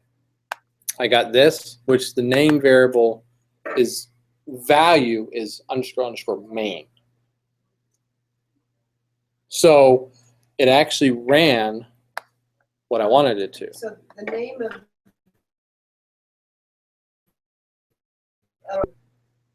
the print statement was underbar main? Yes, right there. Right there. Right. See the name there? Name of this. So main doesn't refer to the file name. Yeah, it's just a value. They call it the main, you know, because you're running it and it's not in a module. So the way you build things things up. I mentioned you kind of have it in the succinct most components, and then you build it up into methods, build it up into classes, and then you have multiple classes that sit inside of a module. So these modules, you can import them and basically kind of build stuff so that they all run together. It's kind of like the app in Django. Yeah, and I'm not super familiar with Django. I've actually used other frameworks, but so I'm not sure about that one 100%, but maybe you do. I kind of follow, yeah, but that whole like underscore init and then create, and then that's how Python recognizes it as, oh, okay, now I can look at all of this stuff in this module. Yes.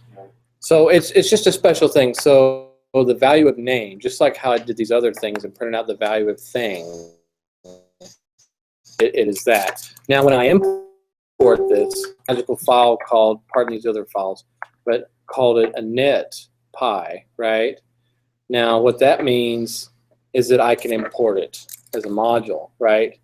And there's one other little trick, which is that my path includes the local directory, because otherwise it has to be in a recognizable, path for directory. So when I do import hello, only the 2 lines ran, and since the if statement, so you remember that if statement, right? So if we look at the hello again, that if statement down here was not true. So it did not do the things. Where do you have hello? So hello is the name of the file. Okay, but if you do Python space hello.py, it runs the whole thing. Yes, because it's true. So this is which is because it's that's the main, that's what it is. Because it is the main file at that point instead of the imported file to run, right? Okay, so if Yes. you have Yes. if you do the hello.py, Yes. and you're saying if name is equal to main, Yes. which is the whole thing, Yes. then it runs everything in your method. Only because this if statement. So if statements are ways of checking things, right? And name here is a variable, and it can, in the 2 examples I'm showing, it can either be hello or underscore underscore main underscore underscore. It was hello when I did the import because the module name that I just made is called hello, and it is not main. In the other case, when I ran Python in front of it, Make init yes, underscore underscore init Yes. underscore underscore makes that file Yes. a module. it makes the directory a module. Makes the whole directory. The whole So directory. anything in there, Mm-hmm. any file that's in there, Yes. each one of those files becomes a module. Yes. If you have that blank file underscore underscore init underscore underscore Yes. .py. .py. So that makes all of those files modules. It makes all those Makes it modules. part So Right. it pulls them all in at once. So Or if is- you had or a is- dozen files in there, it would pull Right. them all in. When I do So- the import, it would pull them in. Yeah. So every single one of those files becomes one module in that directory. The whole directory becomes a module. Because one single module. Right. So if you do an import of that module, Mhm. it'll only run what you have as the if underscore underscore name equals underscore underscore main. This did not get run. It runs a little advanced topic here, but basically it runs from top down, right? Right. And these lines, so you saw when I did the import, it printed out the name of this, and it said hello. The file name is, and then it had the file name. So it did that when I did the import. And then when it got to this if statement, this name did not equal main. It equals hello. Because when I did the import, so this is false. It doesn't run this thing called do things, Which is which is your function. which is my function right here.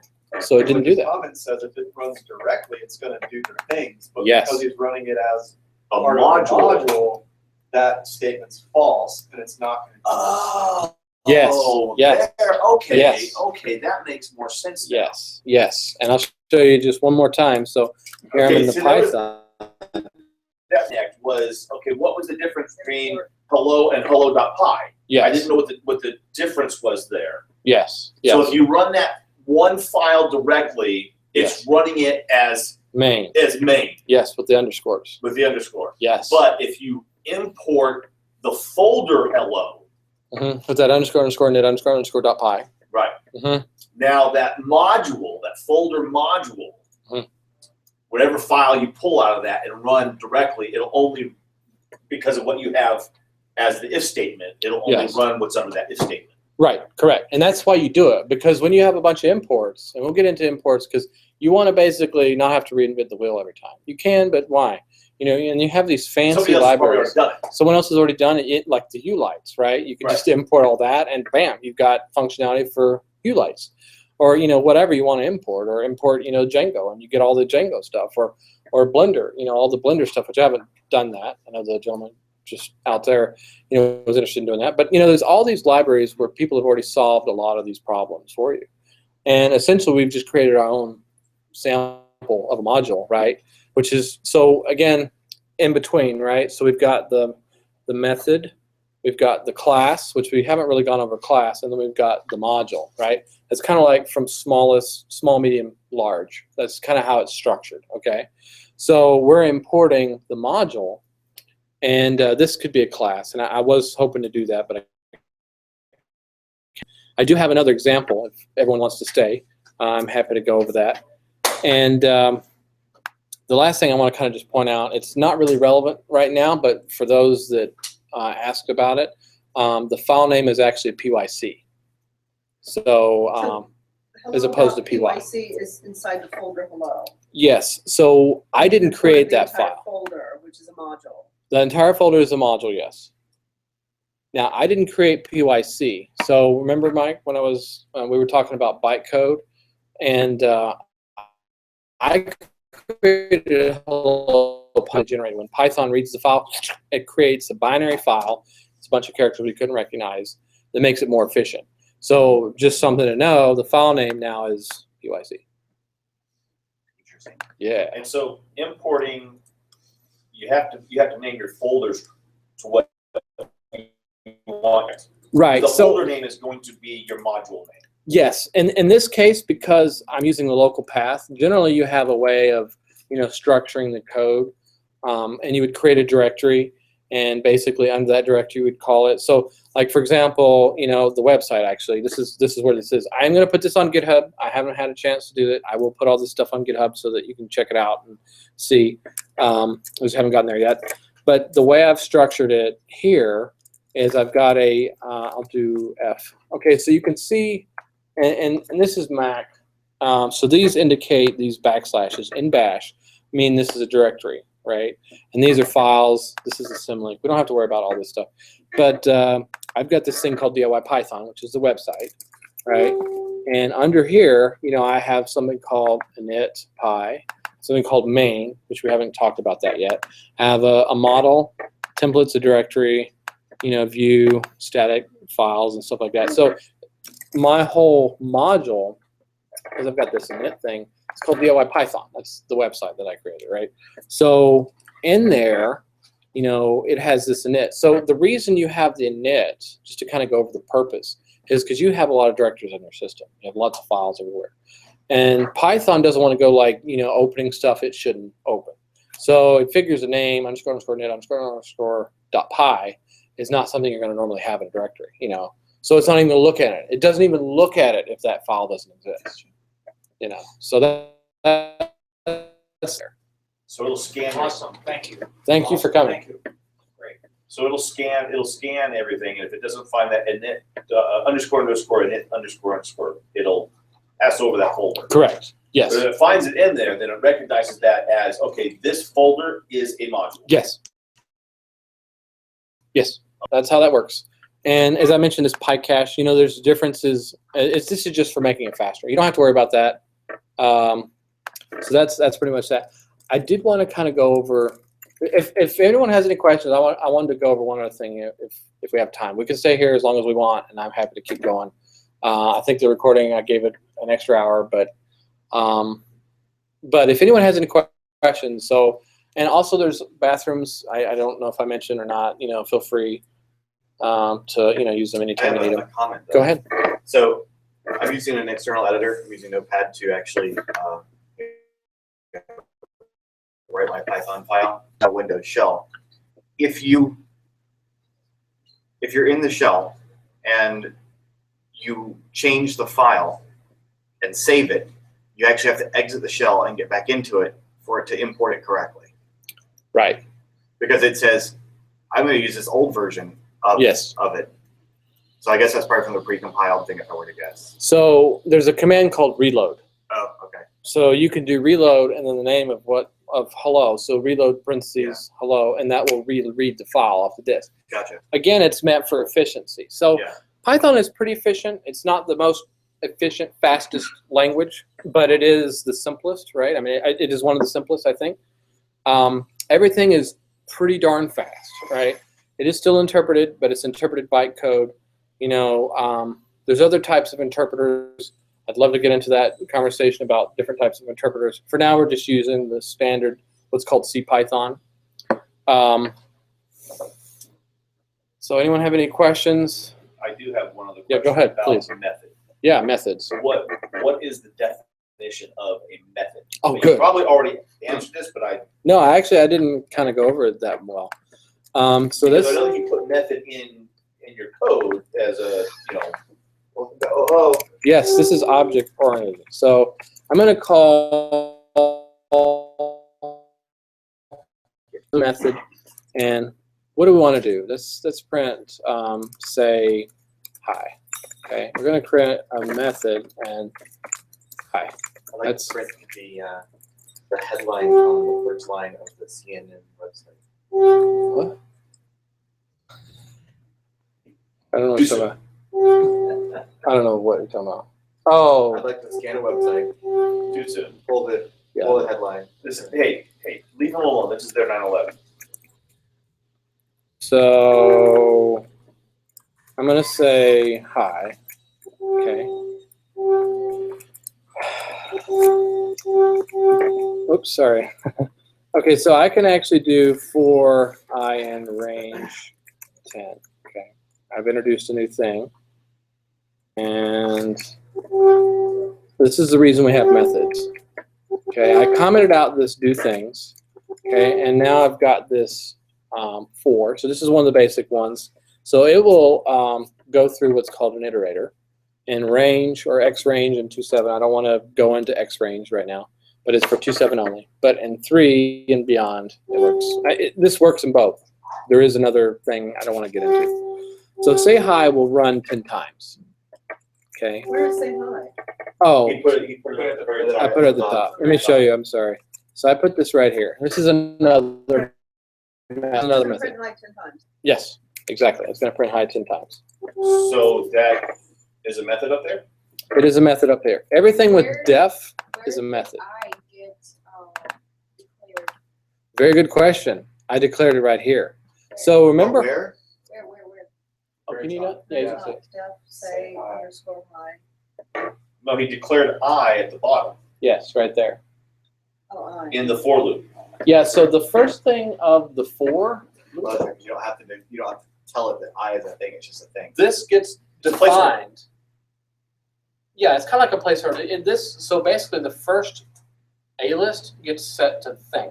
Okay. The first value of this list, which is, so range basically emits a list of 0 to 9. And I'll show you that when I'm running it interactively. I gets set to the first value, and it will change as it's going through the sequence. So is I just basically a placeholder for a counter? In this example, yes. So you could say for M in range. Yeah, you could call it. You could call it for Mike in range. Yeah, For Mike in whatever range, yes. whatever you call it, it's a placeholder. It's something that it can put a number in as it goes around and counts up to 10. So like in C, you define it as an or uint or something like that. Yes. And then you actually define the variable as a type. But in Python, because it's loosely typed, it just assumes that you're going to throw something into it that it'll take. Right, and it will. It'll take any of these variables. It's a variable. In C, C, yeah. you either have to do it at the beginning, or you can do it inside of the Yeah. So I have another question. The way I generally code in like C type languages is I would never use a raw number like that in a field I would never use for range 10. I would always define that ahead of time. You could. How do you do it like a define? So I mean, thing, or you you call just it a assign variable. Yeah, and actually, before I go too much further, Andrew, did you want to say something? You look like you wanted to say something back there. I feel like there's a more semantic definition of what's going on here that might clear this up. The for I in range 10, what that is literally doing is enumerating over everything in range 10. What range 10 is actually going to do as far as the compiler cares, it is going to put a literal list there of the numbers 1 to 10.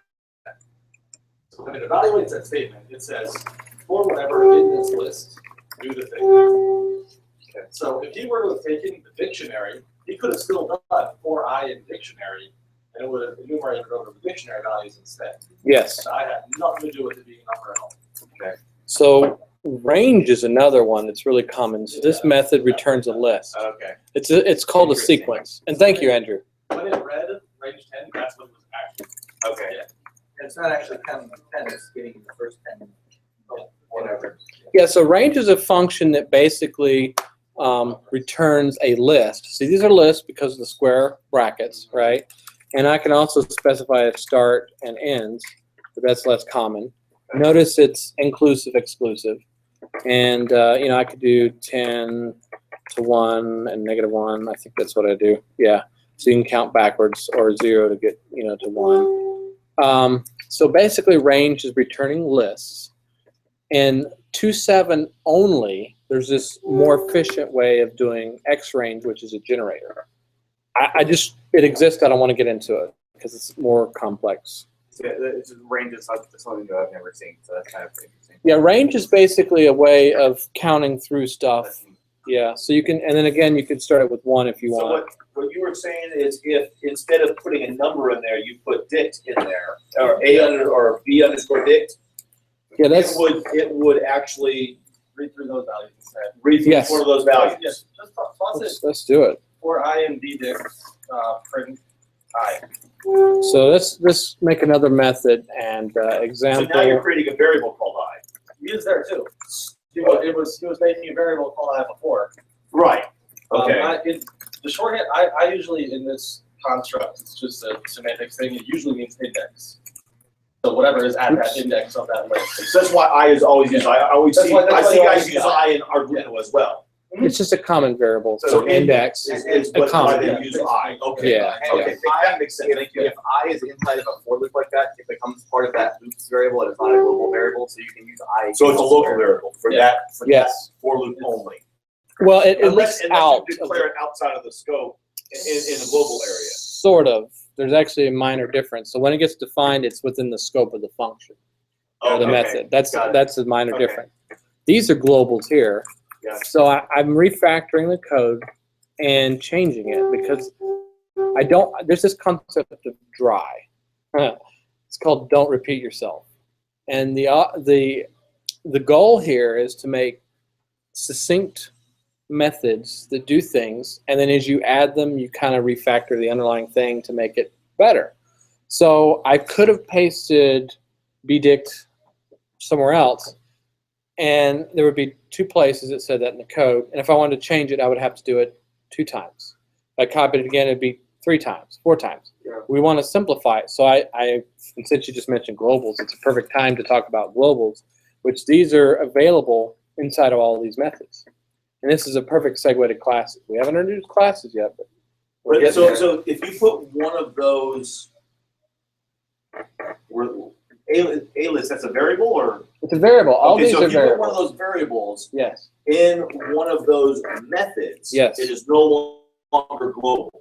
It's global, yes. It's global. No, I know, if you take it out of the global, only put it in one of the methods. Yes. It's no longer global. It's only usable within inside that function. Perfect. Yes. It's in the Okay. scope of that function. Yes. Do you want to? I was about to say, right? Oh, I didn't know if you had something to say. Yeah, no, these are not dumb questions. These are really good. These global variables inaccessible to other parts of the program and other files if you import this in? Yes, in certain cases. So yes, if I import these in, I can get to these. Yes, I can do that. I thought it was generally bad practice to use global variables. Oh, that's great. That's perfect. Thank you for bringing that up. Yes, and that's why we're going to introduce the class. Exactly. Because, and the reason is because of name pollution, right? You want to keep it self-contained.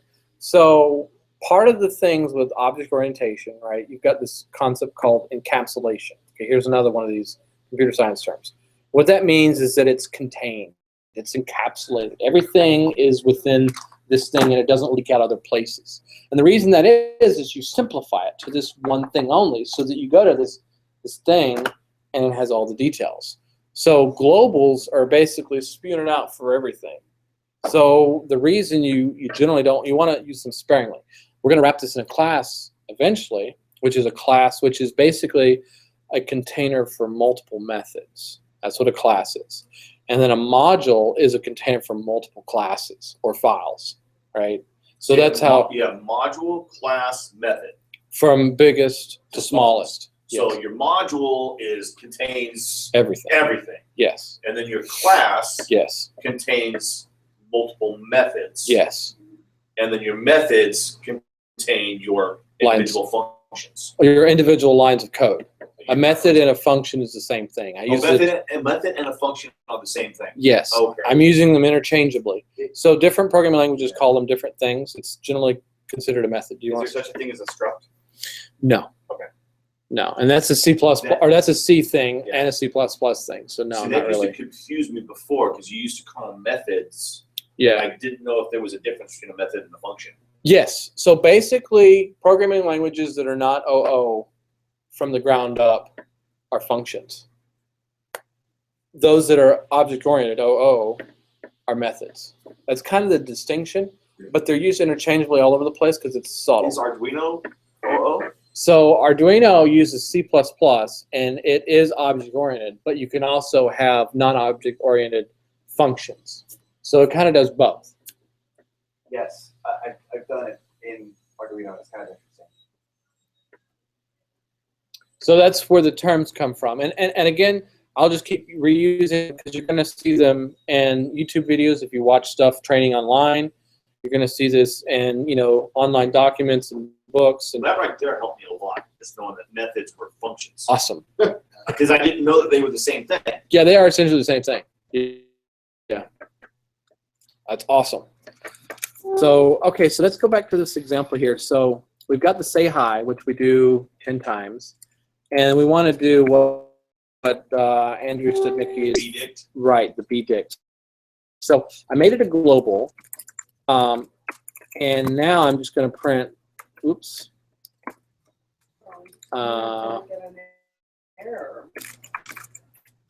What's there? It might be. Exit by key. So I created a So that's your method. function or your method. That's my function of my method, yes. Okay. The thing in bdict, print thing, that was a thing. I'm just cleaning up because the screen is big, so I'm just kind of condensing a little bit. So that's kind of what's going on here. And so down here we have these prints, which are always going to run, whether you run it directly or import it, right? What was the other line that was for I in range? Is that what it was for I in range? Yeah, right here it is. So I changed it. So if you wanted to declare it outside, generally it's better to not create a variable. So when I have it in line here, I wasn't creating an internal range variable. But in this case, I can. You can go either way. If you wanted to do something with it later, I suppose. So you just basically, as I've done up here, I just create a name, which is basically allowable of starting with a character. You can have a number as a second character, or any other underscore, or the general qualifier, right? And then equals. And Yes. the type of bracket, curly brace, whatever, will define what type variable it is. That's perfect. Yeah. Correct. So if it's a square bracket, it defines it. That's a list variable. That's correct. And the curly braces is a dictionary. Dictionary. Okay. Which is dict is just shortened for that. And then what was the tuple again? The So- tuple was the same as the list. but you can't change it. Correct. That is awesome. Yes. That is Okay, exactly I correct. didn't hear what foo was. So foo is just an integer. It's just an int or number. It is called an int. Anything, he just named it d_foo. Oh yeah, I don't Oh, know. okay. I could call it number if I wanted to. I You didn't. call it integer, you call it d_. So it can only be numbers. That's what he was just saying. It could be a number. It could be a string. Whenever you're gonna write an integer, you don't need any of the single quotes or double quotes. You just write it. The interesting thing about Python is that number it's so by loosely itself. typed, it guesses at the type based upon the data that you give to it. Yeah, I mean, so it knows what the So syntax, right? if you put d_foo equals quote or parenthesis, Mike is a slob in parenthesis, it's going to know that that's a string. Is that correct? I'm sorry. I made If that. you d_foo equals parenthesis or not parenthesis quote Yes. Mike is a slob end quote. It's going to know that that's a string Yes. because of the quotes. Yes. Wouldn't it be double quotes though? You Either could or. use double or Or single. single. It just depends on. Well, if you want to use apostrophe, like your or some contraction, right? Or You use double I'm. quotes in that situation. Yeah, you can. Yeah. Then it would exit out and get that single quote. Right. Exactly. Because it has to be the same on the ends. Right. Exactly. So Now you- like if you put like d_foo equals quote 1, 2, 3 end quote, It's 1, 2, just 3 is that- going to be a string. It's just string because of the quote. Yes. Yeah. What is Yes. the size of an integer variable? Okay, so basically an integer is, and it's a little bit different in 2, 7, and 3, okay? So an integer is basically a signed integer in C++. As soon as you go over it, it becomes long, okay? And So then, it'll automatically change the data type Yes. whenever the program would push it Yes. past that. yes, Okay. yes. So that's where the looseness comes from. So, and it'll keep expanding, and you can do arbitrary size, right, integers. So that's a very good question. So when you do the type, it's actually going to say an int, or there's also something in sys that has like max int or something, which is basically the highest value and the lowest value of negative whatever it is. I don't remember the number. On both ends. We didn't discuss a float. No, that's a good point. So there's also another data type called float, which is basically instead of having, you can basically have a decimal, and there you go. I just made foo a float. Wait, but 1 second. The method, example, dictionary by key. Yes. You're calling print thing, but thing is being called on another method. Variable thing is only within this function, this method right here. Oh yeah, you called it for thing, yeah. Yeah, so this gets defined and is only So available in thing the is scope. defined up there, and then another thing is defined on two things. All right, sorry. Yeah, no, that's a great question. It's because of the because it's in, indentation, yes, because Yeah. it's indented there, the spacing, that could be again a different name. It could be for Mike and be Dick print. right, it could be. Mike, comma, that was And that's the same as in C language, whatever you declare inside a function only runs on inside of Method. Yes, yes. Amen. See, I have to start doing that because it's OO by default.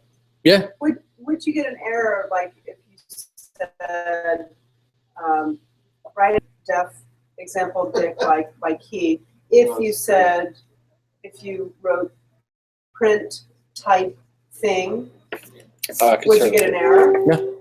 And that, Would I'm it glad. give you the type? It would. The type actually returns the type of what it is, and that's all I want to say about that But right you now. have to do it in the scope of that. Yes. method. Yes. If I did it out here, which It is what you're wouldn't asking, exist. oh, it would. Would it exist? Yes. Because you Because just created you're it. declaring it for thing, so thing you just It declare persists outside of that. So let's just do it. So Let's that's run it. that's in the method, but not in the for loop. Made a boo-boo. What did I do?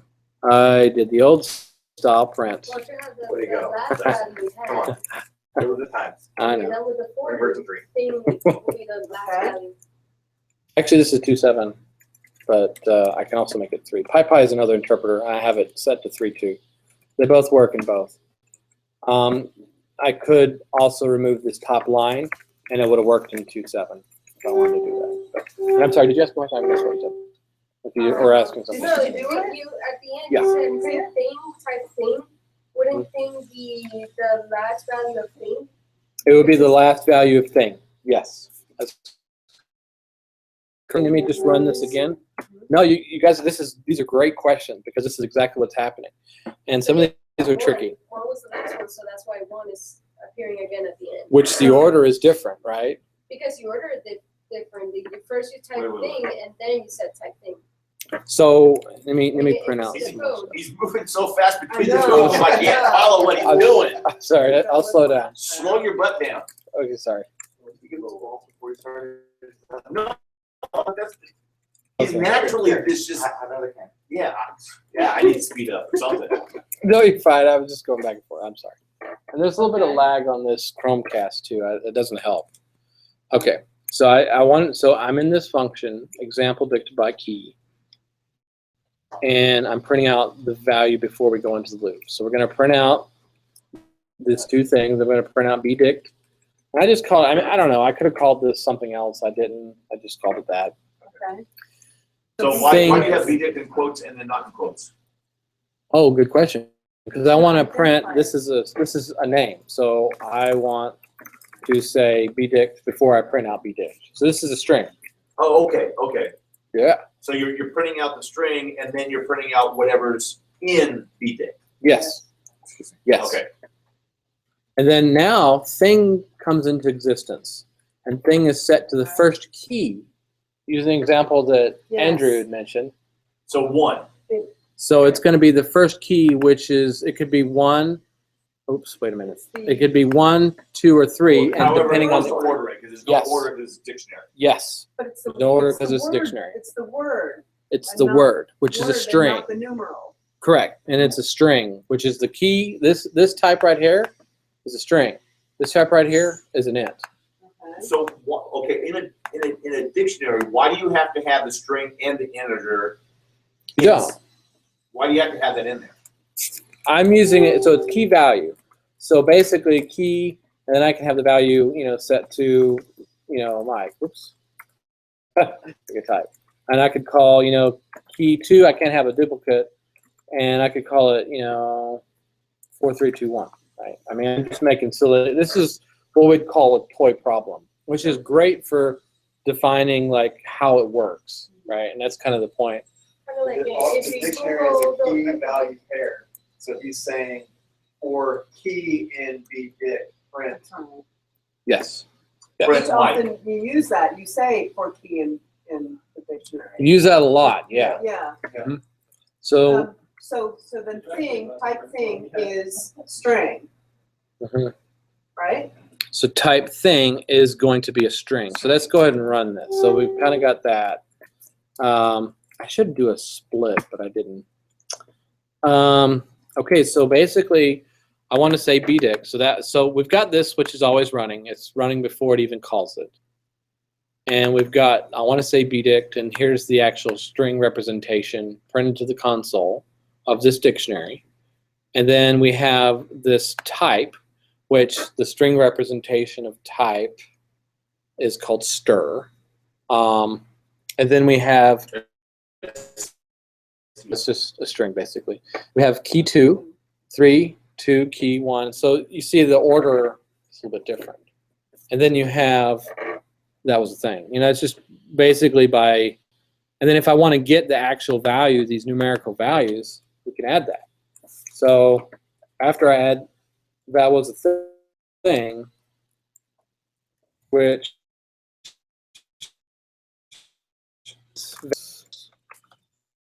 and I'm going to do this, which is bdict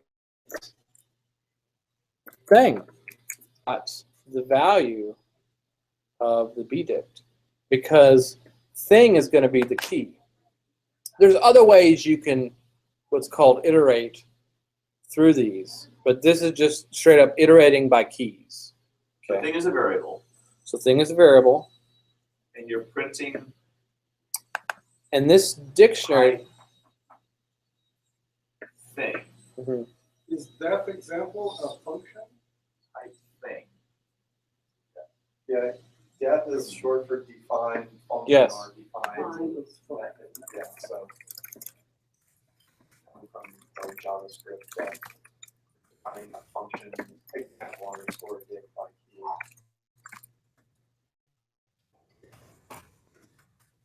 And then instead of this code and everything is again to the inside of that. After you set the function, Or yeah, sorry, yeah. What do you do when you want to, I forget, what do you do when you want to like split, like let's say we want to split that print statement because it's so long? Yes. What do you do to like wrap it or? Oh, that's a really good point. And I'll answer that. I'm answering one thing that's on the Slack here too. Okay. What's burning? It's always cooking popcorn. Oh, that's popcorn. Yeah, it's So popcorn. then, obviously, well, then def do things, it's online. And then thing. Which is going to print out the type of each one of those things. We did. Whoops. Yes. Each one of the strings.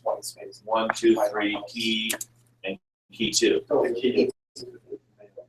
Each. That was a thing which its value is bdict thing. Yes. So then it's going thing. What did you do now? I just answered a thing on Slack. Shane, who was watching remotely, he had some really good points.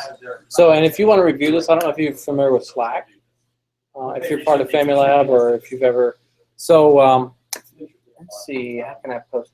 So basically, if you go to familylab.org, which this whole building, or this part of the building is FamilyLab. There's a logo at the back. It's called a hackerspace or makerspace. Some really awesome people. I'm a member. A good portion of this room are members. We teach classes. This is one of the classes. So familylab.org, yes. And then you do /Slack. Now what that will do is it has a page, and you can type in your email address and then request an invite. And Slack is just a communication. It's sort of like IRC, but it's a little in the web. You can download a thing. What's our team name? In Slack, you mean? Yeah. Python. It's just called a channel called Python. No, what's FamilyLab's team name? Team name. That's what I tried. Oh, you mean that? FamilyLab. Yeah. You're not in Slack, Mike? No, I had to redo my phone. Oh, right. Yeah. And okay, there it goes. Okay, cool. Yeah, so once you've got an invitation, then you'll be able to create a username, password.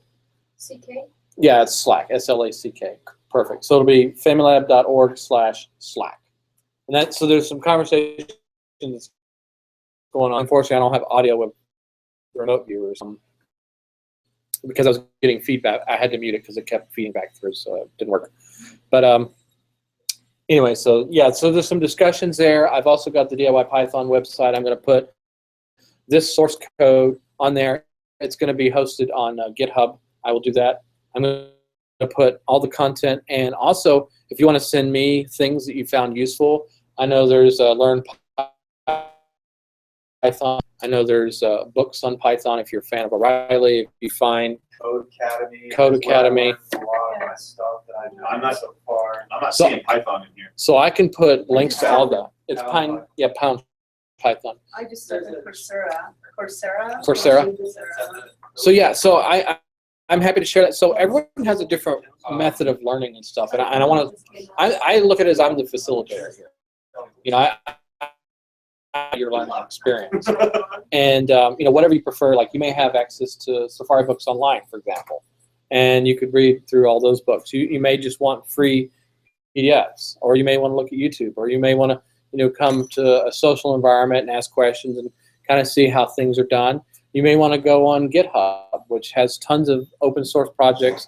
You can go through there, look for Python projects, and look at other people's codes. What's You the know. difference between Git and GitHub? Oh, that's a really good question. So GitHub is a website that hosts Git. They're one of the really popular ones. There's other ones that do it, but they're pretty much like probably the most popular ones for Git. So GitHub itself is a service. You know, you can release stuff for open source. If you want like private repositories where you don't share it to the world, I think you have to pay a little bit. I don't know all the numbers, but you know, they're. GitHub is like a portal for Git? It is basically a website portal. Actually, Andrew, do you have a better way? Go ahead. Git is a service. Yeah. Git is a program, and what it does is it sets up a version tracking. You have a local copy and you have a server copy. That's Git. GitHub has nothing to do with the program. Right. GitHub is a website that happens to have a Git-based server where you can upload open source projects using Git. GitHub being GIT versus Git being GET? No, GIT is Git. Oh. But GitHub is GIT. GitHub is not officially associated with Git in any way. GitHub did not write Git. Git is far older than GitHub. GitHub is just a place for people to share code using Git. So that's what. I heard the guy that wrote Git, he called it Git because he considered himself a Git. Yes, that is a correct statement. That is Linus. He is the creator of Linux. A Git, Yeah, it's a joke. British, obviously, yeah. Well, he's actually not British, but he just. What's a Git? Or did I miss something? Oh, it's it's an making fun of himself. Yes, Yeah. it's a joke. But he's the guy that created the Linux kernel, and he needed something better than what was out there, so he wrote it himself. That's where Git came from, yes, from Linus Torvalds. So GitHub runs a Git server. Linus. Yeah, a really big one. You push your And code up. you put your code. Yes. That's a great question. Just because you're using Git, you don't have to. Okay, so I'm still Yes. trying to figure out which one. You can actually set up any server Where the green is at? and track your. Which part of the green? Yeah, so what's the difference between the indented version and the non-indented version? So the indented runs under this method or this function. So def example dicted by key is all within here. So it's going to run for thing in bdict, and it's going to do the print thing type thing. Yes. It runs according to the intention. So it'll run up to 4 thing, then run the print 10 times or however many times bdict, however many values bdict has. Yes. And then it goes down to print. Yes. When you're printing thing, you're only printing the last value of thing when it stopped running above. So remember, when you set a variable, if you resave it, it's going to be deleted. Print thing type thing. So that last line, it's only printing the last thing that's in bdict? Yes. The 43211? Yes. This is not normal. I just wanted to, this was a question that was asked. Why, okay, so It's let me ask you because of this. the scope. Why does it only print the last thing that's in that bdict? It's the scope. So it's a difference between, you know, how C++ works and how Python works, right? So when you're writing code, you go down. yes. So you do this, and bdict is this. So it'll be, you know, 2, 1, whatever, key 3, key 2, and it just does the print and does the print for each one of these. And then let's say it finishes on key. Okay, it'll say print. Okay, key. That was the last thing. Even though I'm not changing the value, I declared this value here. You know, it's still going to exist because it didn't go away. It's going to be, you know, from when I introduced it to the end of the function. So that was the last thing that was injected into the placeholder thing. Yeah. Yes. Which this thing is a variable. So it could have been in one of those because it would be in a dictionary. It's non linear. Yes. I guess. Yes. So whatever was the last thing that you put in there, that last line, print thing, type thing, is going to put whatever the last thing that was in there. Whatever the last entry was into thing. Yes. This is not good practice. So this is not good practice. Because of that. Well, because it's Because not within expected. Python, it's non-linear. We're not recalling a dictionary. Right. It's when I'm iterating. That's what that is essentially. When I'm iterating through the keys, right?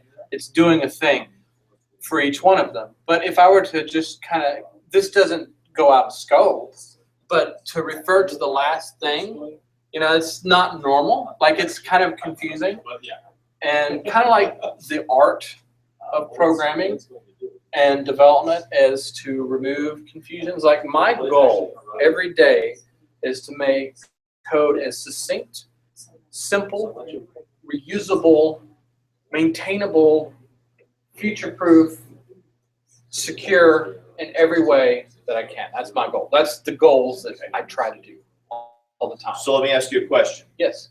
Why would you use a dictionary as opposed to using a list? That's a great example. That's a great question. It depends on how I want to access the data. So a list, you know, I can append stuff to the end. Remember, right? Can of tuple. A dictionary, I can also add keys, and the order is unspecified. Okay. Now, when I want to access an element of a list, I have to do it with an index. You have to know whether it's 0, 1, 1, 2, 3, whatever. Whatever. Yes. If I want to access something and it's in an order, if I want to access it by a key of 3 and get the numerical value, I could actually have this to 9, and I could use this to translate, 2, 1, 3, and I could look up each one of them and return the numerical value. I could totally do that. So when you want to access this by a key as opposed to an index from 0 to however many elements you have, -1, then that's why you want to do it differently. So basically, when you're solving computing problems, you tend to want to solve them in a different way, right? And these are tools. So this is a hammer versus, a drill, right? It's like how you achieve a goal, right? So this list is needed, or you can remove stuff, right? But it has to be contiguous. That means it has to be, all together, and meaning you can't remove an element, right? Right. And a dictionary, you have basically this right here. You're referring to it by these keys, which could be, anything. And when you want to have a lookup table, you could use a dictionary. When you have, something you want to represent something else, there's a lot of examples to where you want to use a dictionary because you want multiple things together. Thank you, sir. So basically, in a list, if you go in and insert something in between, yeah, you can do that. You've now just screwed up all of your code because now your location is different now. Yeah. Because you've inserted something in there. Whereas if you use a dictionary, you're still calling it by the same key, so it doesn't matter where it's at in the list. You can insert a whole bunch of stuff in the middle of it. It's still going by that key. Yes. So when you call that key, it's still going to find that key and then return the value of that key. Yes. That's why dictionaries don't care about order. Right. Gotcha. Yep. And internally it works, but I don't want to get into the internals. But yes, that's a great example. So it's just in how you want to access the information and what information you want to get out of it as to why you use a list versus a dictionary. Yes. Yes. Okay. That is exactly correct. So if you want to do it in order, you list. If you want to do it, based on some key, use a dictionary. I think labels is also really useful. Say you're writing a web application and you want to return a report. And how are you going to export that data so that whoever gets it on the other end can make sense of it? You could put it in the list and just put all the values in the list, but whoever gets it is just going to have a list, and they're going to see a bunch of numbers and not know what they mean. But if you put it in a dictionary and you assign the keys to it, they're going to see that report come back as that object, and they're going to see name equals report name, and revenue equals the number. And so they can just infer from what they got back what they need to know. And if you get them a list back, they just have the values and not know what was going on. Aren't That makes usernames sense. and passwords also key value pairs? Sometimes. I mean, Yeah, that's sometimes. It depends on how you want to, it depends on how it gets structured and how many. Because, you know, this is in a file, you know, if you have 1 million users, you don't want to put this in a Python file. It doesn't work. You have something called a database. You put that in a database. But how, depending on the type of database, if you use Mongo, you know, then you can Can you have use, you know, so there's a difference. list inside a dictionary? Kind of Do you have a dictionary inside of the dictionary? Yeah. yes. Yeah. You can go as deep as you want. You can go as deep as you want. You can have lists of lists, dictionaries of dictionaries, dictionaries and lists, dictionaries and tuples. You know, you can just go. So they're all, you can have any of them in any of them. With these, yes, because they're nested. And tuples, yes. You know, obviously, if we're going to be an integer or a float in this example, I can't put a dictionary in here or else it becomes the dictionary.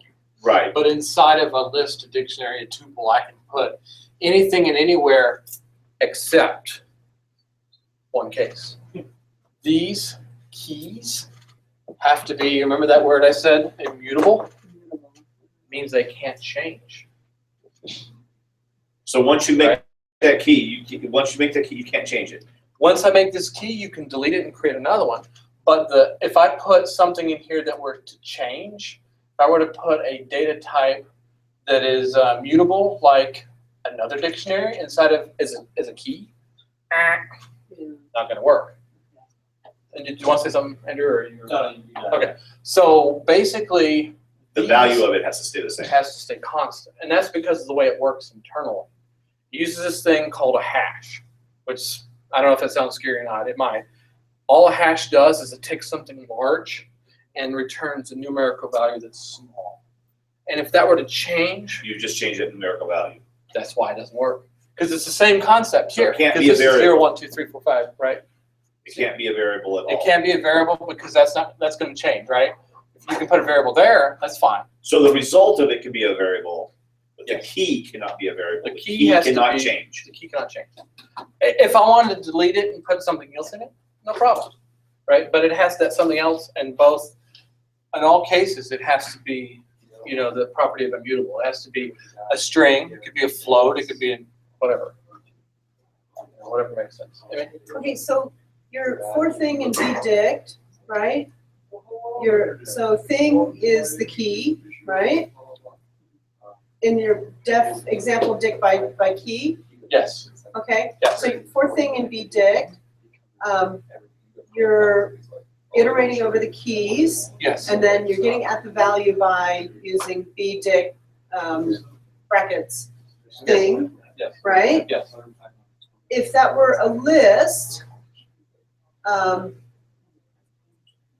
how would you would be iterating over the indexes in the list, Actually, I would and be then getting iterating. at the value of the list.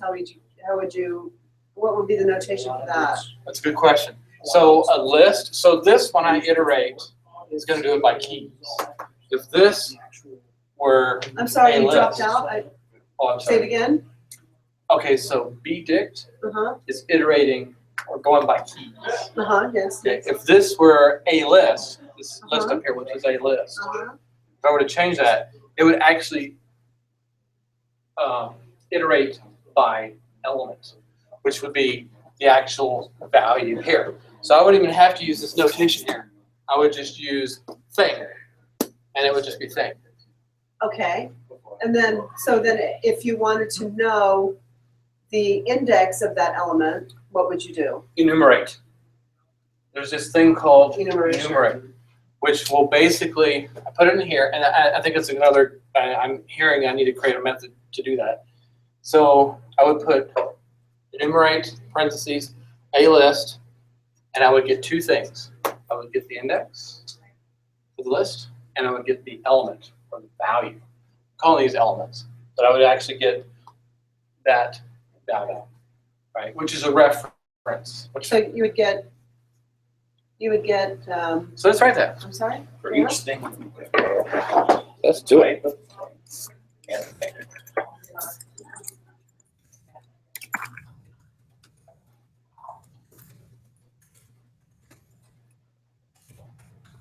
I have another data structure item. Sure. Decimals. Yes. Decimals, negative values, any other types of values. Yes. So basically, there is actually a data type called decimal. Right. Wouldn't that be the more digits after the decimal point? So okay, so you have a data type called decimal. So import decimal, you can call decimal.decimal with a capital D. That's a Python, but that's a little bit more advanced. And but then you have a float, which is basically a real number, a real meaning an integer point, a fractional portion of that, and that itself is called a float, which is it can be a single precision or double precision, and that's just the size of it, right? These are defined things. There's like an IEEE whatever on how to do variable floating point stuff. I know it sounds really complex, but it's because computers are discrete and because of memory size that's fixed and keeping things efficient, right? I don't get into all that, but it just basically means a float means that you have a decimal point, and it floats because it moves position. You can have fixed decimal, but that's not even a data type, but it's a thing. So floats basically means that you have 123.12. That's my float up there, right? And when I print out the type, it's just going to say float. So I kind of touched on it. Floats themselves, they're going to be the same in pretty much all languages from C, C++, PHP, Python. There's going to be some syntactical sugar are applicable to all languages. The ways of representing them are essentially dialects. So that's kind of, I hope I touched on that. I haven't really gone too much into that, but that's kind of it in a simple form. So for thing, and so I want to go over the list real quick. So a list, I could literally print thing, and that's going to go, 1, 2, 3, true, false. Because I could put booleans in here just to show I could put other types. Yes.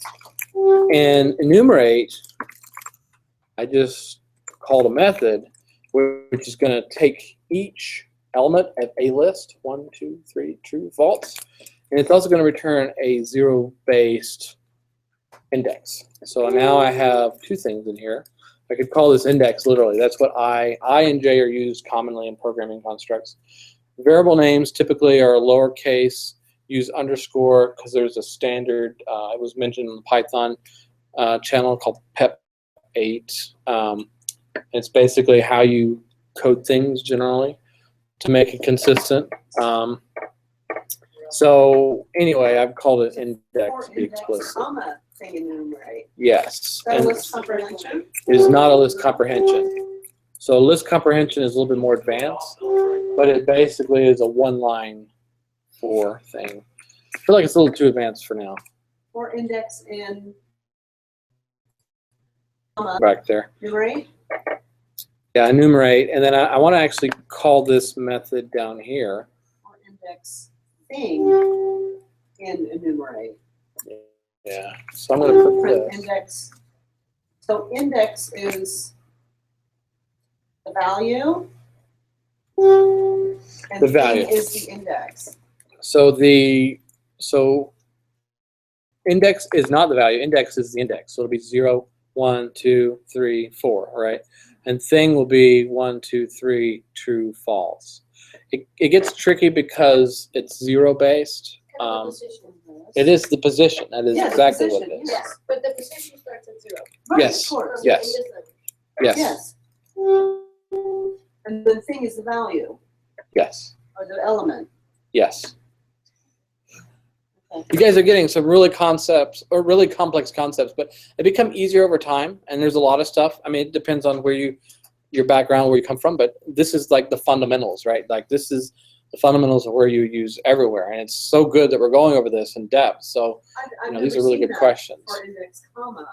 I've never seen that construct. You can also do the same thing with a dictionary to get, it's called iter items, and you can get the key and the value all at once. Because if you're doing something on the key and the value and you don't want to do the bracket notation I showed you earlier with this, then you could do it that way too. So yeah, it's just basically I can take in two things. Can you do it fast? What do you mean do it fast? What you're just saying? Oh, Can you do it really fast? sure, why not? Oops. Real quick. Okay, so I'll just do that as another. This is a really good example of your I'm calling them naming convention because you're using thing in two different methods. Yeah. But it's only in each method it's local only for that method. Yes. So you can use the word thing in a million different methods and it's still only going to be used in each individual method. Okay. Yeah. Unless it's a global. Unless it's a global, but because it's being declared in that method, it's only for that method. Each iteration of it is only for that one method. Oops, Are those parentheses or curly braces? Oh, I made a boo-boo. Inner items. Sorry, which one here? Print. Wait. Print. And this is again using the 3 notation of the print. I could do this whole thing and get rid of that line there. And I don't need to get too off the current topic, but going back to that method example underscore dict underscore by underscore key. In your first print line there, where you at the very end where you say b underscore dict bracket thing. Yes. You're saying to print out a list by putting those brackets there, a list of the bdict, right? No, so the bdict is the dictionary. Right. And the thing is the value, a way of accessing it. Why is it in brackets then? Because that's the notation for both tuples and dictionaries. When I want to get a particular element or a part of it, then I use either a number for a list, key for a dictionary, or a number for a tuple. Did you want to share anything back there? Okay. That's awesome. It's just an open floor, so I want to make sure if anyone has questions or comments or, because someone else helps. It's a different point of view. In the previous line, the for thing and be did.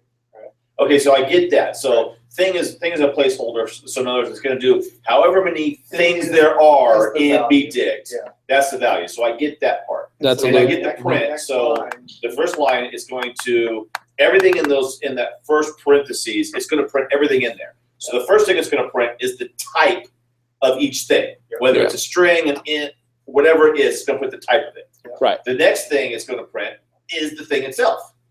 Right, and it's gonna each one of them through the list because it's in the whole right or statement. In whatever order it's going to because it's a dictionary. Yeah. Mm-hmm. Then it's going to print the string. That was a thing which its value is. Yep. Because it's in quotes. Because it's in quotes, and then it's going to print.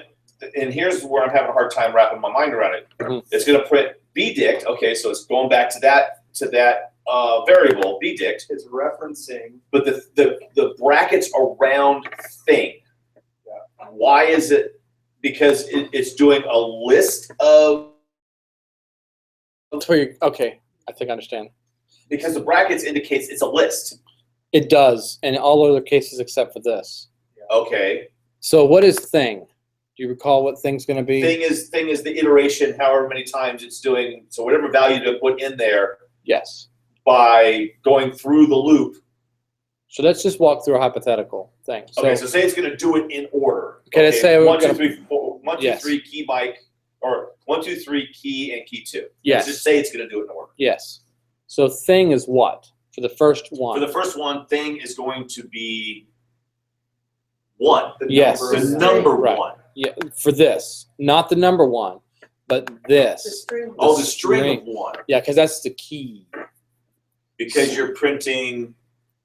Yeah. So because it's a dictionary, your thing becomes the key. Right. So basically, this becomes the key. So that'll be one as a string in this quotes. Right. And then this is one. So basically, you're asking the dictionary, and this is a way of getting a part of it, getting an element, and you're getting it by one. And BDict will basically say, okay, it's integer one. That's, okay. Oh, okay. So that's what happens. So the first. Okay. So let's go. I think I kind of got out of line of where I was seeing you pointing on the screen because of the lag. Oh, whoops. Okay. Yeah, I'll do a little bit. Okay. So thing. the first thing it prints is the type of whatever it is. So it's which going is to a go in string. order. So the first one is a string. Yes. Okay. Then it's going to print thing, the next one. Yes, which is what? Which is going to be the number one. No. Why? Okay, so that's where it's wait. Okay, so the type, and then it's going to print the thing, which is the key. So it's going to print the thing, which is the key. The key. So it'll be the spelling of one. Yes. Then it's going to print your string. Yes. That was the thing, or the key. Yes, I should say the key. That's a good. I like that. I want to say key. Which its value is, and then you're calling it, then BDict. So I put in the brackets around it, you're calling the value of the key. Yes. Not key. Indicate calling the value of whatever the key is. Yes. And then it does at each iteration. Yes. Yes. And that's what happens. It'll be string 2, that was a key, which its value is the number 2. Yes. And then, okay. Yes. Now I got it. That's awesome. Yes, that's exactly how it works. Okay. And the same thing, same index. This is basically getting the element of, a list, a tuple, or a dictionary. Is the element of, or the value of the key. Yes. Yes, sir. And tell Shane, I can hear Shane all the way over. You should already understand this. I don't know if he's talking about dictionaries. I haven't looked at all of it. Yeah, I know he's over there going, come on, we've already gone over this. No, it's okay. I mean, because these are concepts that are the core. Yeah, this is 101. Yeah, this is 101. This is great. I'm streaming. So yeah, so this is posted. You may have missed that. Is that, I mean, It's on the air. Like, he does this every single day. I'm a mechanical engineer, so as far as my scope of how I use this, it's like I'll use it once every 4 or 6 weeks, and so everything that I've learned 6 weeks ago, I've lost it. So for me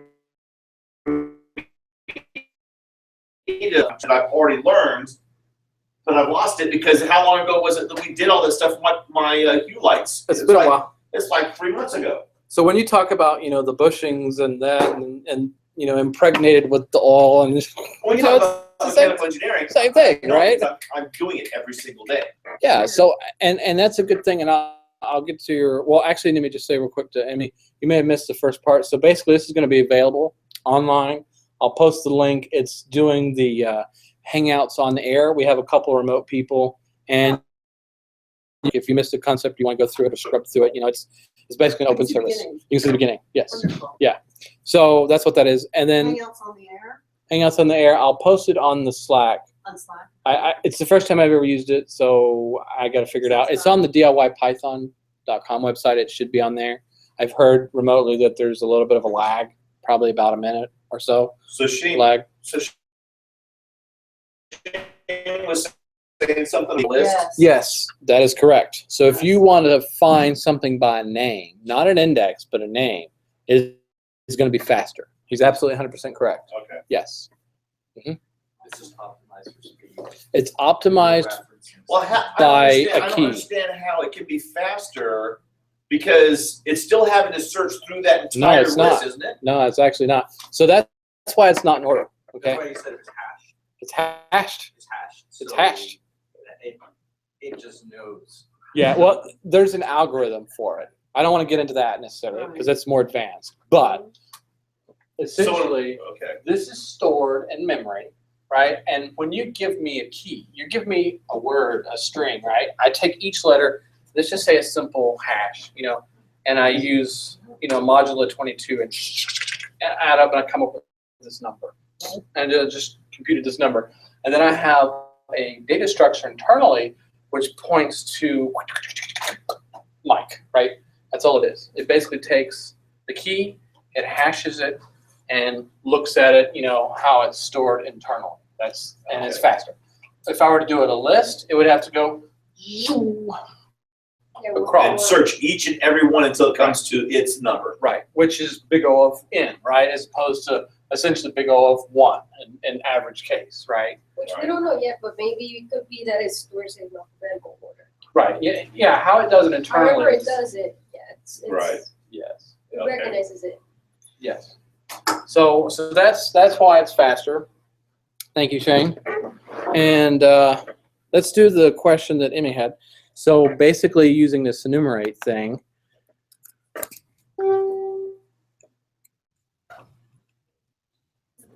Isn't like that enter items, isn't that an attribute? Which Or one, I'm it's sorry? Dot enter items, Oh. enter items is It's a method. it's a method. It's a method of an object called bdict, which is a dictionary object, which is built in. Okay. So let's run this, and basically we have the enumerate. Yes, yes, it is the same thing as an internal function. So this is the enumerate, which basically just went through, and you can see both the index and the list, which I could use the square brackets to refer to the index, and then the actual value. Yeah. And I'm going to post this online, so I guess I'm going to try to put this together on the website, the diypython.com, as a central place for all this stuff. And I'm going to put it on GitHub. I got to figure out where to put it and name it and all that good stuff. But I'm going to try to do that. That's probably the best way of organizing it, so you can kind of go to one place. And of course, we have notebooks with notes. And are there any questions? Is this good? Is this valuable? Have you kind of got this clear in your mind? Does this make sense? Does anyone have any outstanding questions? Or one other thing I'd like to mention is full immersion. You kind of touched on it, Mike. So basically, just looking at this, I mean, to become, an engineer, to do this, it requires lots of hours. They say, to master something, it takes 10,000 hours, essentially. I mean, that's a big number. It's arbitrary. People pick it. It basically means to become like native, like I don't dream in code, but I could, I suppose. But, you just. You're fluent. Yeah, I'm fluent, right. So, you just kind of see it. What? Dream I- about code Yeah. or dream? Oh, I dream about mechanical engineering all the time. Maybe at one Because point. I'm I don't immersed know. in it. I mean, that's all I do all the time. So I always think about it. So I'll go to bed at night thinking about solutions to problems that I have at work during the daytime. Yes. It reminds me of my college days. I did computer engineering, so when I used to deal with code, I would go to sleep and wake up and, oh, maybe I can try this solution that I thought on while I was sleeping. I have found many, many solutions in my dreams. I have come up with solutions numerous times dreaming about it. That's dreaming awesome. about it. So yeah, I mean, it's because and you have a lot less of the other distractions that are keeping you from finding out that solution, because in your dream you have no distractions. All you have is the problem. Yeah. So I mean, I've found numerous solutions in my dreams. That's awesome. I dream in Chinese. I do. That's cool. Mandarin? And she doesn't even speak Chinese. Now that would be funny. Actually, I do. No, I was making a joke. I dream in Chinese all the time. I know how to say like a few things. I can say like Bing Shui. It's about Ni Hao Mai. That's about it. I can say a couple of things. How are you? Yeah. But you're touching on a really good point Yeah. because of immersion, because like for example, SolidWorks, Okay. which I work out of all the time. Okay, Yes. that's what I'm fluent in. That's how I do my engineering. When I first learned SolidWorks, before I went to it wasn't a school. It was more of a not even a tech school. It was just a company that taught you the ins and outs of the program. Okay. I had already been doing engineering and trying to figure out SolidWorks and working with making certain models. So when I went to the classes, which were broken up over about 4 weeks, I could take what I learned and went right back to work and started using that and figuring out solutions to the models I was trying to make. And then when I went to the next class, did the same thing. Yes. For this, I think the only way that, like for me, the only way that I'm going to actually be able to learn, actually expand on it, yes, is by either finding one or being assigned a project that I can take the things that I'm learning and build that project. And I have one for you. It's called Hue Lights. You want to know the sad thing though? Oh no. I've discovered that I can talk directly to the Hue bridge using Arduino. Okay. That's your own fault. So I can bypass my server altogether and just talk directly to the Hue bridge, right from those little ESP modules. That's fine too. Well, okay, so yes, but find an example. Yeah, but I need to Well, like, just look at the code that we did. Look at the code. Just go through it and see what makes sense. Because that's what I want. That's exactly the point I want to make. Is just look through. So we went through this example. I'm going to put it online on the website. Also, go and look at the stuff you created because it's fresh in your mind. You know, it's like I always try to, you know, see it visually. Maybe even say it. I actually, for a long time, and I still do, I write code out. I know it's weird, but it's for. I really write it out, and sometimes it clicks in a different way. I try to expose all senses to it, you know, and like even, you know, reading it back, you know, as you've written it, you know, and so I literally have notebooks of code, and I know it's weird, like not everyone does that, but I'm also very tactile and also, you know, writing programs and stuff. That's how you learn, and then you see it and then you're talking it. So this even helps, you know, you're asking questions, I'm explaining it, you know, it's like a whole nother element. So it's like the immersion. So yeah, I would suggest, that's why I've got everyone notebooks. Take a notebook, write code, write the notes, you know, absolutely. You know, write code on your laptop too, you know, write some stuff, you know, explore other stuff. You know, you have to find a project too. I mean, it depends on what you want to do. So yeah, start with something simple. Maybe look for SolidWorks and see if there's a Python module. I have no idea if it does do that or not. I think trying to do the Hue stuff yeah. was probably the wrong approach for a project for it. Okay. And the reason I'm thinking that is because I had so many ideas of what I wanted it to do. Mm-hmm. It was getting into the more advanced stuff not allowing me to concentrate on the basics, the basic functionality of Python. Yeah. So I need to pick simpler projects that involve just the basics first. Yes. And then that way I can go ahead and get those going. And then as I learn and get more proficient in the basics, then I can advance up to another one. Yes. And then as I finally get more and more experience in it, then I can start tackling the more advanced projects that I actually want to integrate into my home. Yes. My home IoT thing. Yes. So I think the Hue Lights was probably the wrong project to start with. Yeah, I mean because it involved more advanced things. The multi-threading, I was a little like, oh shoot, you know, but yes, I mean you got through it. I would still suggest, even if you're not using it, just look through it and see with your mind as you're going through this, you know, like, oh wow. Because it's still using all the things we've learned. Yes, yes. It's just more advanced. But yeah, so that's a very good point. You know, pick simple projects. And over time, you know, I mean, it took me essentially, what, 5 years plus just for Python. I mean, I've been doing this since I'm 8 years old. So, I mean, it just takes time. Right. But, you know, if you're passionate about it and you keep doing it, I mean, it starts making sense. And I just ain't got that much time in my life left. Yeah, you do. Shut up. I'm talking about.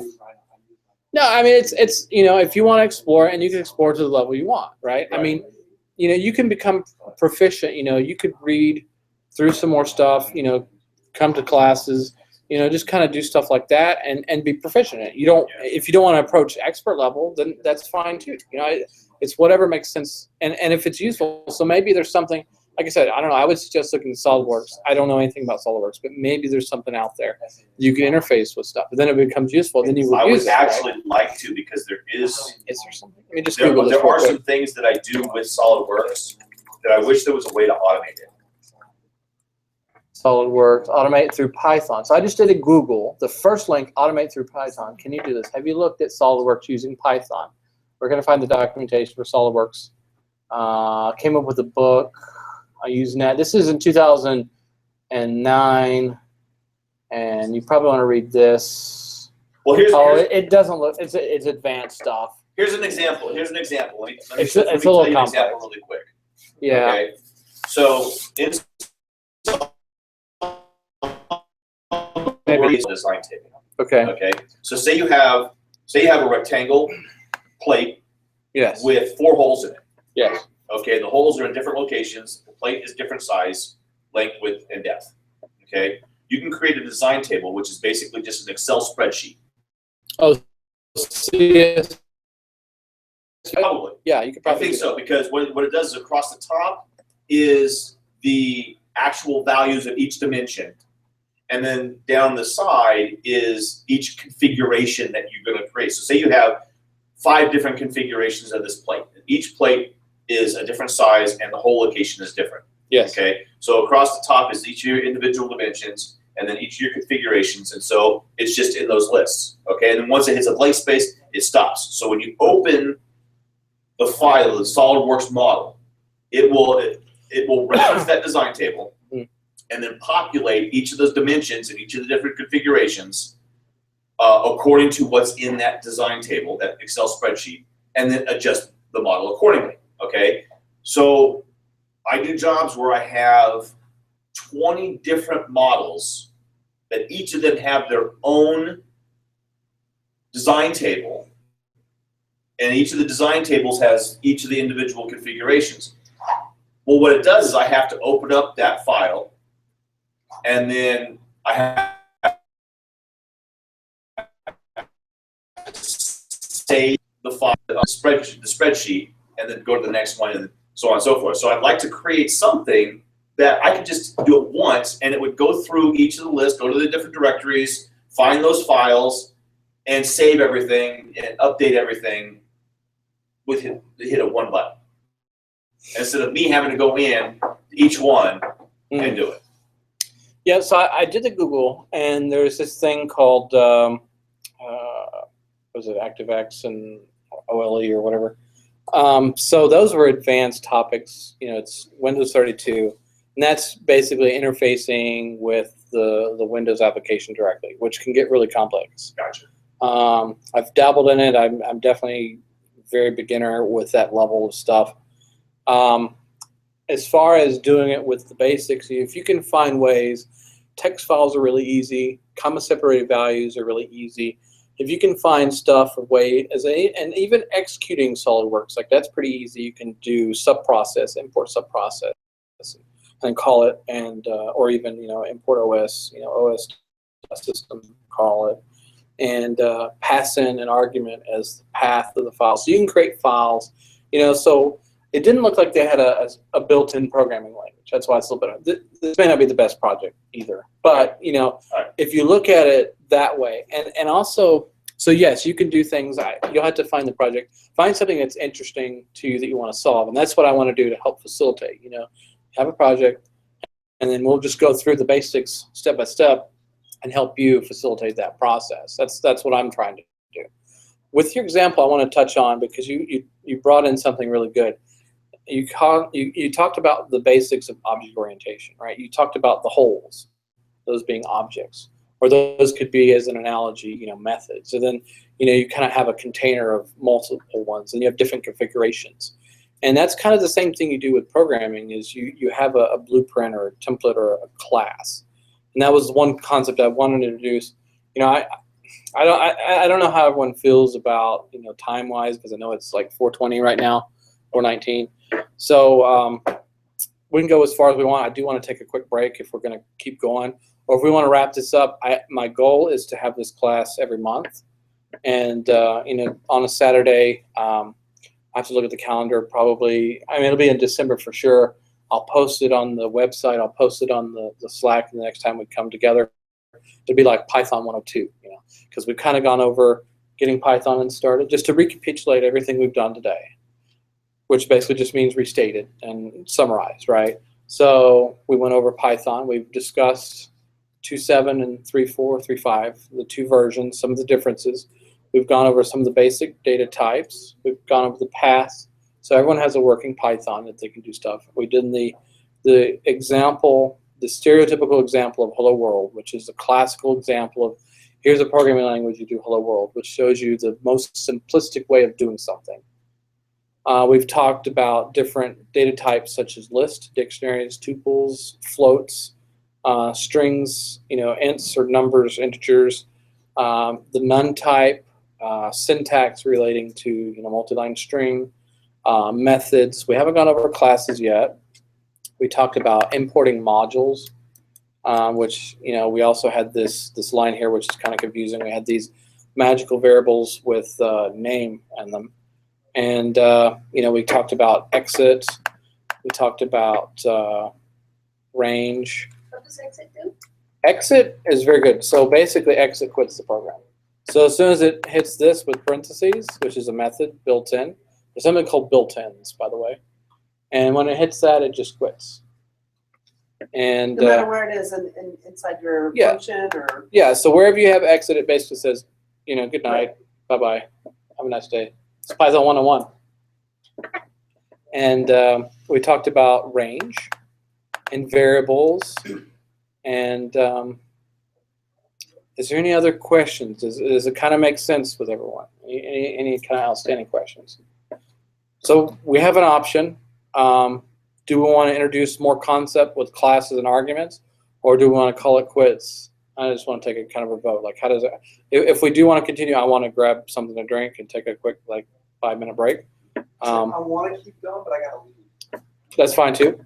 So I just wanted to kind of open it up. Splitting it up. So you might Splitting have up. a good breaking Okay. So is this a good breaking point for? breaking point for me. Okay. All right. Well then, in that case, then this is Python 101. I want to thank everyone for coming, and I think this has been really fun. I had a lot of fun, and I hope everyone got something out of it.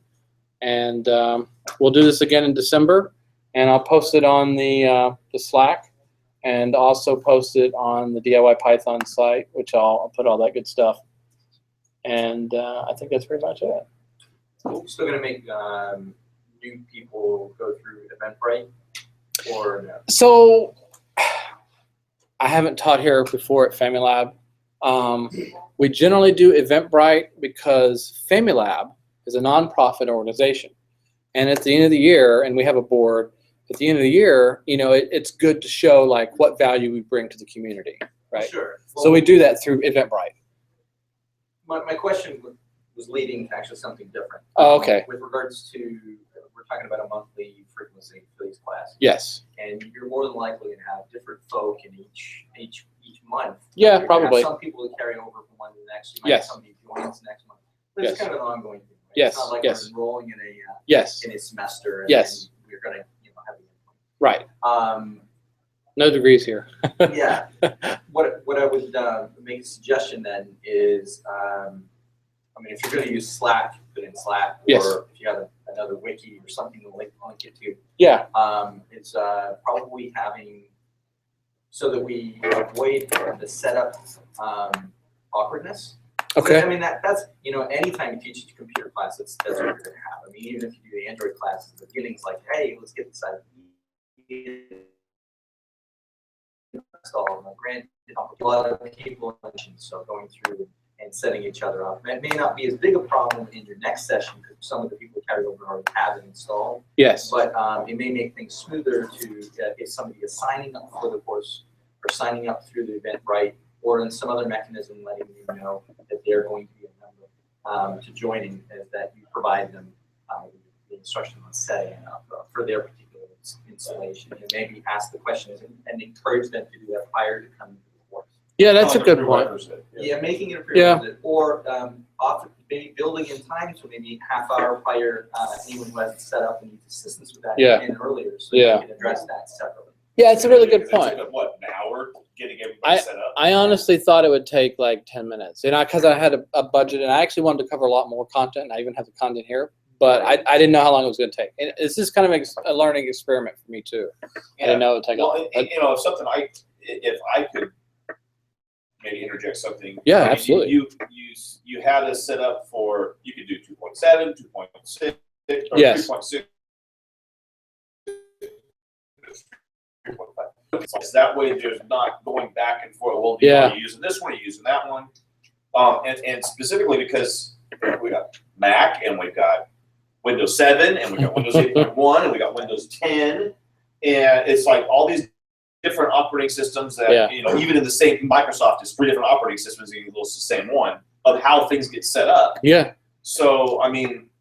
There's basically choices. Limit the choices. If you limit the students' choices, you're forcing them to track. Now, that may not be seen as like democratic, but when in a learning environment, that really helps. It does. Limit my options. It doesn't mean you can't introduce the differences. It doesn't mean you can't say this is what exists in the real world. We're going to focus on in this area, so I want everyone standardized to a particular way. Yeah. I would recommend standardizing to a particular IDE or Notepad. Yeah. And Shell is trying to find something that's a balance throughout the different operating systems, and then everyone is fumbling through in the same way. Yeah, no, that's a good I'm point. using Atom, but somebody else is using Notepad. Right. Somebody else, but there's little differences in there, but it also takes a little pressure off you as an instructor, because as an instructor, you're not having to walk around and individually addressing each individual problem. Yeah. Because you have your students can be also helping their fellow classmates with them. The ones without that get having to, right, well, it doesn't, but if you keep it basic enough, the thing you just did and figured out, I can turn and say to somebody. Yes. But that may not apply if their issue being that I'm on a Mac. Maybe there are many Windows issues and all other path issues. I was solved within 2 seconds on the Mac because it wasn't an issue. Right, but it varies too. You don't need to rub it in. No, I'm trying to give you it just works. Right? Because over here with literal Notepad right now. It's a dinosaur. I don't know, the color coding seems to work as well, especially if you're doing the demonstration up on the board. Right. It's nice to see in the black and white that you can really get down to the basics and really clean and say, it's like you really don't need anything fancy to do it. Yeah, you don't. But when for somebody learning, it might be better, especially up on the projector, to see those different colors and understand that these things are different. I agree with that. Right. Yeah. So that would be feedback I give. No, that's great. I love it. Because the coloring indicates whether it is a predefined function of the program versus it's data that you're putting in. It makes it easier for you to demonstrate that these things are things. Predefined. These have relevance, right? Or these things are just filler, and you can see. I mean, that's really basic response. But I think it makes it easier for you to teach. So those would be the things I'd standardize. Keep it on one version, but make everyone aware that there are things in the real world that are different. It gives them a foundation and they can work out. So much easier to understand that. Do you want color? Thank you. No, this is really good. No, I appreciate the feedback. So kind of like my goal here, just to kind of, again, starting with the basics and stuff. I love the feedback. That's great. I'm going to try to incorporate that. I wanted it to kind of like be, open in a sense where I would do a lot of instruction in the beginning, like 5 times, we have a lot of construction, and then it becomes later. I was going to say, yes. Thanks for reminding me that. That was the other part of it. The last hands-on, getting your hands. You just got to do touching and spray. The problem is, as you have people in a classroom that are given that, you can't really guess how long or how quickly or how if somebody gets it done too slow. Yes. Other people could get lose focus. Yeah, that's true. That's the way you lose control. Yeah. And it's the different time frames are hard. Yeah. But introducing, so I don't think you can teach everything in the beginning and then throw it all at them as a lab, because I don't think I think iteration through it is probably the best way of learning. Right. Breaking the small into a limited number of chunks within a particular session is still, I think, relevant. But we don't necessarily have to stop each time and then do something. You know what I'm saying? Bigger chunks, some things that are logical within an area. Yeah. And then have us practice them, setting a goal on an amount of time and trying to stick to that amount of time. Yeah. And I think the standardization goes back to that. So I think it helps keep that down because the confusion is a lot less. Right? Yeah. No, that's a good point. Keep you from having to walk around and help every single person throughout the entire class. That adds the time. Yeah, it does. Yeah. No, that's really good feedback. I really appreciate that. I mean, that's good. This is kind of why I wanted to do that too, to kind of get better at this, because it's fun. And there's no, this is great. This is great. And Yeah. there's no reflection. No, it's great. I wanted the feedback. I actually really I can learn how to improve things and make it, better for you guys. I mean, that's part of it. So I really appreciate the feedback.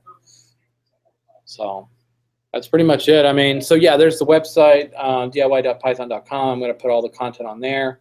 And of course, this is recorded, as I mentioned before. If you want to scrub through and listen to different parts, you're welcome to. And I was also thinking to the, people that missed this one, if they want to go, if they want to go through, they have the option at least of, listening to parts of this and figuring out what's relevant, as far as getting it set up. And, I'd also contemplated about, doing stuff, like Python in the browser kind of thing. I'd contemplated that because there's some libraries out there, that way we could have skipped that. Sculpt. Yeah, there's Sculpt, and there's a few other ones too. And I didn't because I figured you'd want it on the computer. So I figured it would be, I honestly thought it would be like 15 minutes to get Python though. But I misjudged, I guessed really. That's the hardest and scariest part is getting your environment set up. Yeah, and it Especially is. when It's you a big start one. playing around with your path. Yes. You can screw up your path. It's true. And you get off path. And then trying to fix it is, Yeah, I know. So that was something. Yeah, definitely. But so we'll do this again next month, and again, this is Family Lab. My name is Dustin. This place is really cool, so I get to do this here. And why the interval of a month? Because I'm busy. I'm very busy. I was hoping to put more stuff on the website and actually create a lessons plan. Did not happen. This week was a pretty challenging week, so I can only do at minimum. I can always at least do once a month, and we could meet more frequently. But it's pretty busy for me because we had at work we had another guy come in, and so it was a bit. I didn't have time. Throwing that in there and say in the intermediate time. Because there are some people who would just be like, okay, well, cool. I won't pick this up again until a month from now. And I think that's a disservice. It doesn't help them, right? And so. Also saying more frequent contact or. But it's hard. I mean, it doesn't Right, have to volunteer. Yeah. Exactly. It's a time sink. Yeah, that's all it is, But if really. you had little projects. Suggestions. Even suggested projects. Do you have a suggested project? Because I figured everyone is interested in different things. Like you're interested in Django and web stuff. I don't know if everyone is. So I figured there's different things people are interested in. So I almost kind of want to say find a small project that you're interested in, and then I can help you with. But I know that's open. Well, the thing is though, is if you don't know Python, especially if you're new to programming, you don't know what is involved in a project, so you don't know if the project that you're picking is too complex, too simple, or just right. Probably need spoon-fed in the context of what the students where there are. Yeah, maybe so I I do think need like a homework project of okay, here's the project, here's what we're going for, and then this is what you're going to make. Yeah. Okay, here's the first part of it. Yes. Yes. And then do that. And it'd be the same project because. Leaving it to the student, especially if they don't know anything about programming, how do I know if the project that I'm doing is too complex? Or too simple? If it's not actually touching the things and reinforcing the things we've learned, yes. it's probably not as good either. I mean, it does give you some practice. But if you do something too complicated. I mean, just get discouraged and we'll just give up and lose interest. Yeah, and that's really good because so the other thing, there was another, I called this Python 101. This is kind of where, and syntax on. So I kind of wanted to do a little basic calculator with command line arguments. So it was a simple project. This is kind of what I was envisioning we would kind of go, but we just ran out of time really. And this is what I put on the Eventbrite. So anywho, basically using some of the same concepts, we have imports. These are libraries that are available, and you know, they get included. And I have a class called calc. Whoops, press the wrong button. And this is a class. Okay, it's called calc. And it has a couple of methods. So this is how you contain. See, that's the thing that was confusing me about the underscore init is because I'm used to seeing it like that. That Yes. It's like the mother method of the class. Yeah, it is the mother method of the class. Yes. Yeah. Yes, because it creates the class object. But it can also be the mother method of the module. Or the mother module. Yes. Yeah. I mean, because it basically says a directory that exists. If it exists in the directory, then there's some Python going on. Mother file of the module. It's Mother file. It's the MF of the module. It is the mother file. Is that right? Is underscore init underscore dot pi. Pi, yes. Is the mother file of the module. Is that right? Yes. Well, it basically means that if it exists in a directory, we are a module. Okay. Say that again? It is a module. It's like I'm defining this as module. Bing, you are now a module. So it just, yeah, that's all it does. Is it says you're. So it defines it as a module. It defines the directory as a module. Defines the Directory as a module. Yes. It says, yes, we got some Python going on in here, and feel free to import. And if you import it, then it exists. Then it also, you can have code inside of there. You know, that's actually, look at that too. So this is something we'll get to. This will be next time. I'll rename this to 102. This will be next time. Classes? So classes we'll do next time. Yes, this is kind of this is a preview of what we have. Because modules, that blew my head off. Yeah, so I kind of did this a little bit out of order. So this is what we'll look at next time. But You should have started off with methods. This is methods. yeah, these are methods. This is Python 101 methods, Python 101 classes, Python 101 modules. Yes. Well, I mean, you know, so in here, basically, there's some code in here, right? So this right here is some code. This is the website. I'm going to put this on. Yeah, I'm using Flash for the website. I Yeah, heard. I like lightweight. I heard Flask is. I like Flash. It's all right. Approachable. It is approachable. It's really popular right now. It's great for web stuff. You know, we can do that. I know there's other interests in Django. You know, Django is. It's a big. It's monolithic. It's got a lot of functions. Yeah. I mean, it might be over leaps and bounds by what I'm really trying to accomplish with this mobile app. Right. Yeah, I mean, there's. So basically, you're trying to create a Fabergé egg with a sledgehammer. So I mean, these are built. These are web frameworks. So you know. The first thing I was using was WordPress. Yeah. To create Yeah, the initpy has content, right? So in here, basically, this defines the base. I'm just using Vim. That's just my editor. I mean, I like the command line, you know, so don't mind that. I need to actually set some syntax on. I didn't do that. I haven't set up this Vim on this computer, but essentially, Nice. yeah, this You is, can see your keywords. yeah, I'm not dealing with yeah. credit card numbers. Yeah, and No, it's good. And you can see the indentation right away. And You can see the indentation. So I mean, so this is just another example. import manager.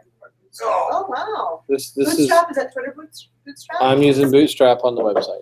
Yeah. Wonderful. Yep. And I'm going to release this. It's going to be on the website. The source code is going to be there.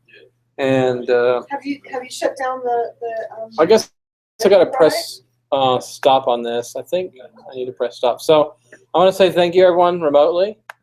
And I'm going to go ahead and stop the recording. And I don't know if anyone's online or not. I can't tell. But I think that's it. So I'm going to stop it. And thank you, everyone. Stop presenting. Stop screen sharing. Stop presenting. Stop the broadcast. Thank you. Would you mind?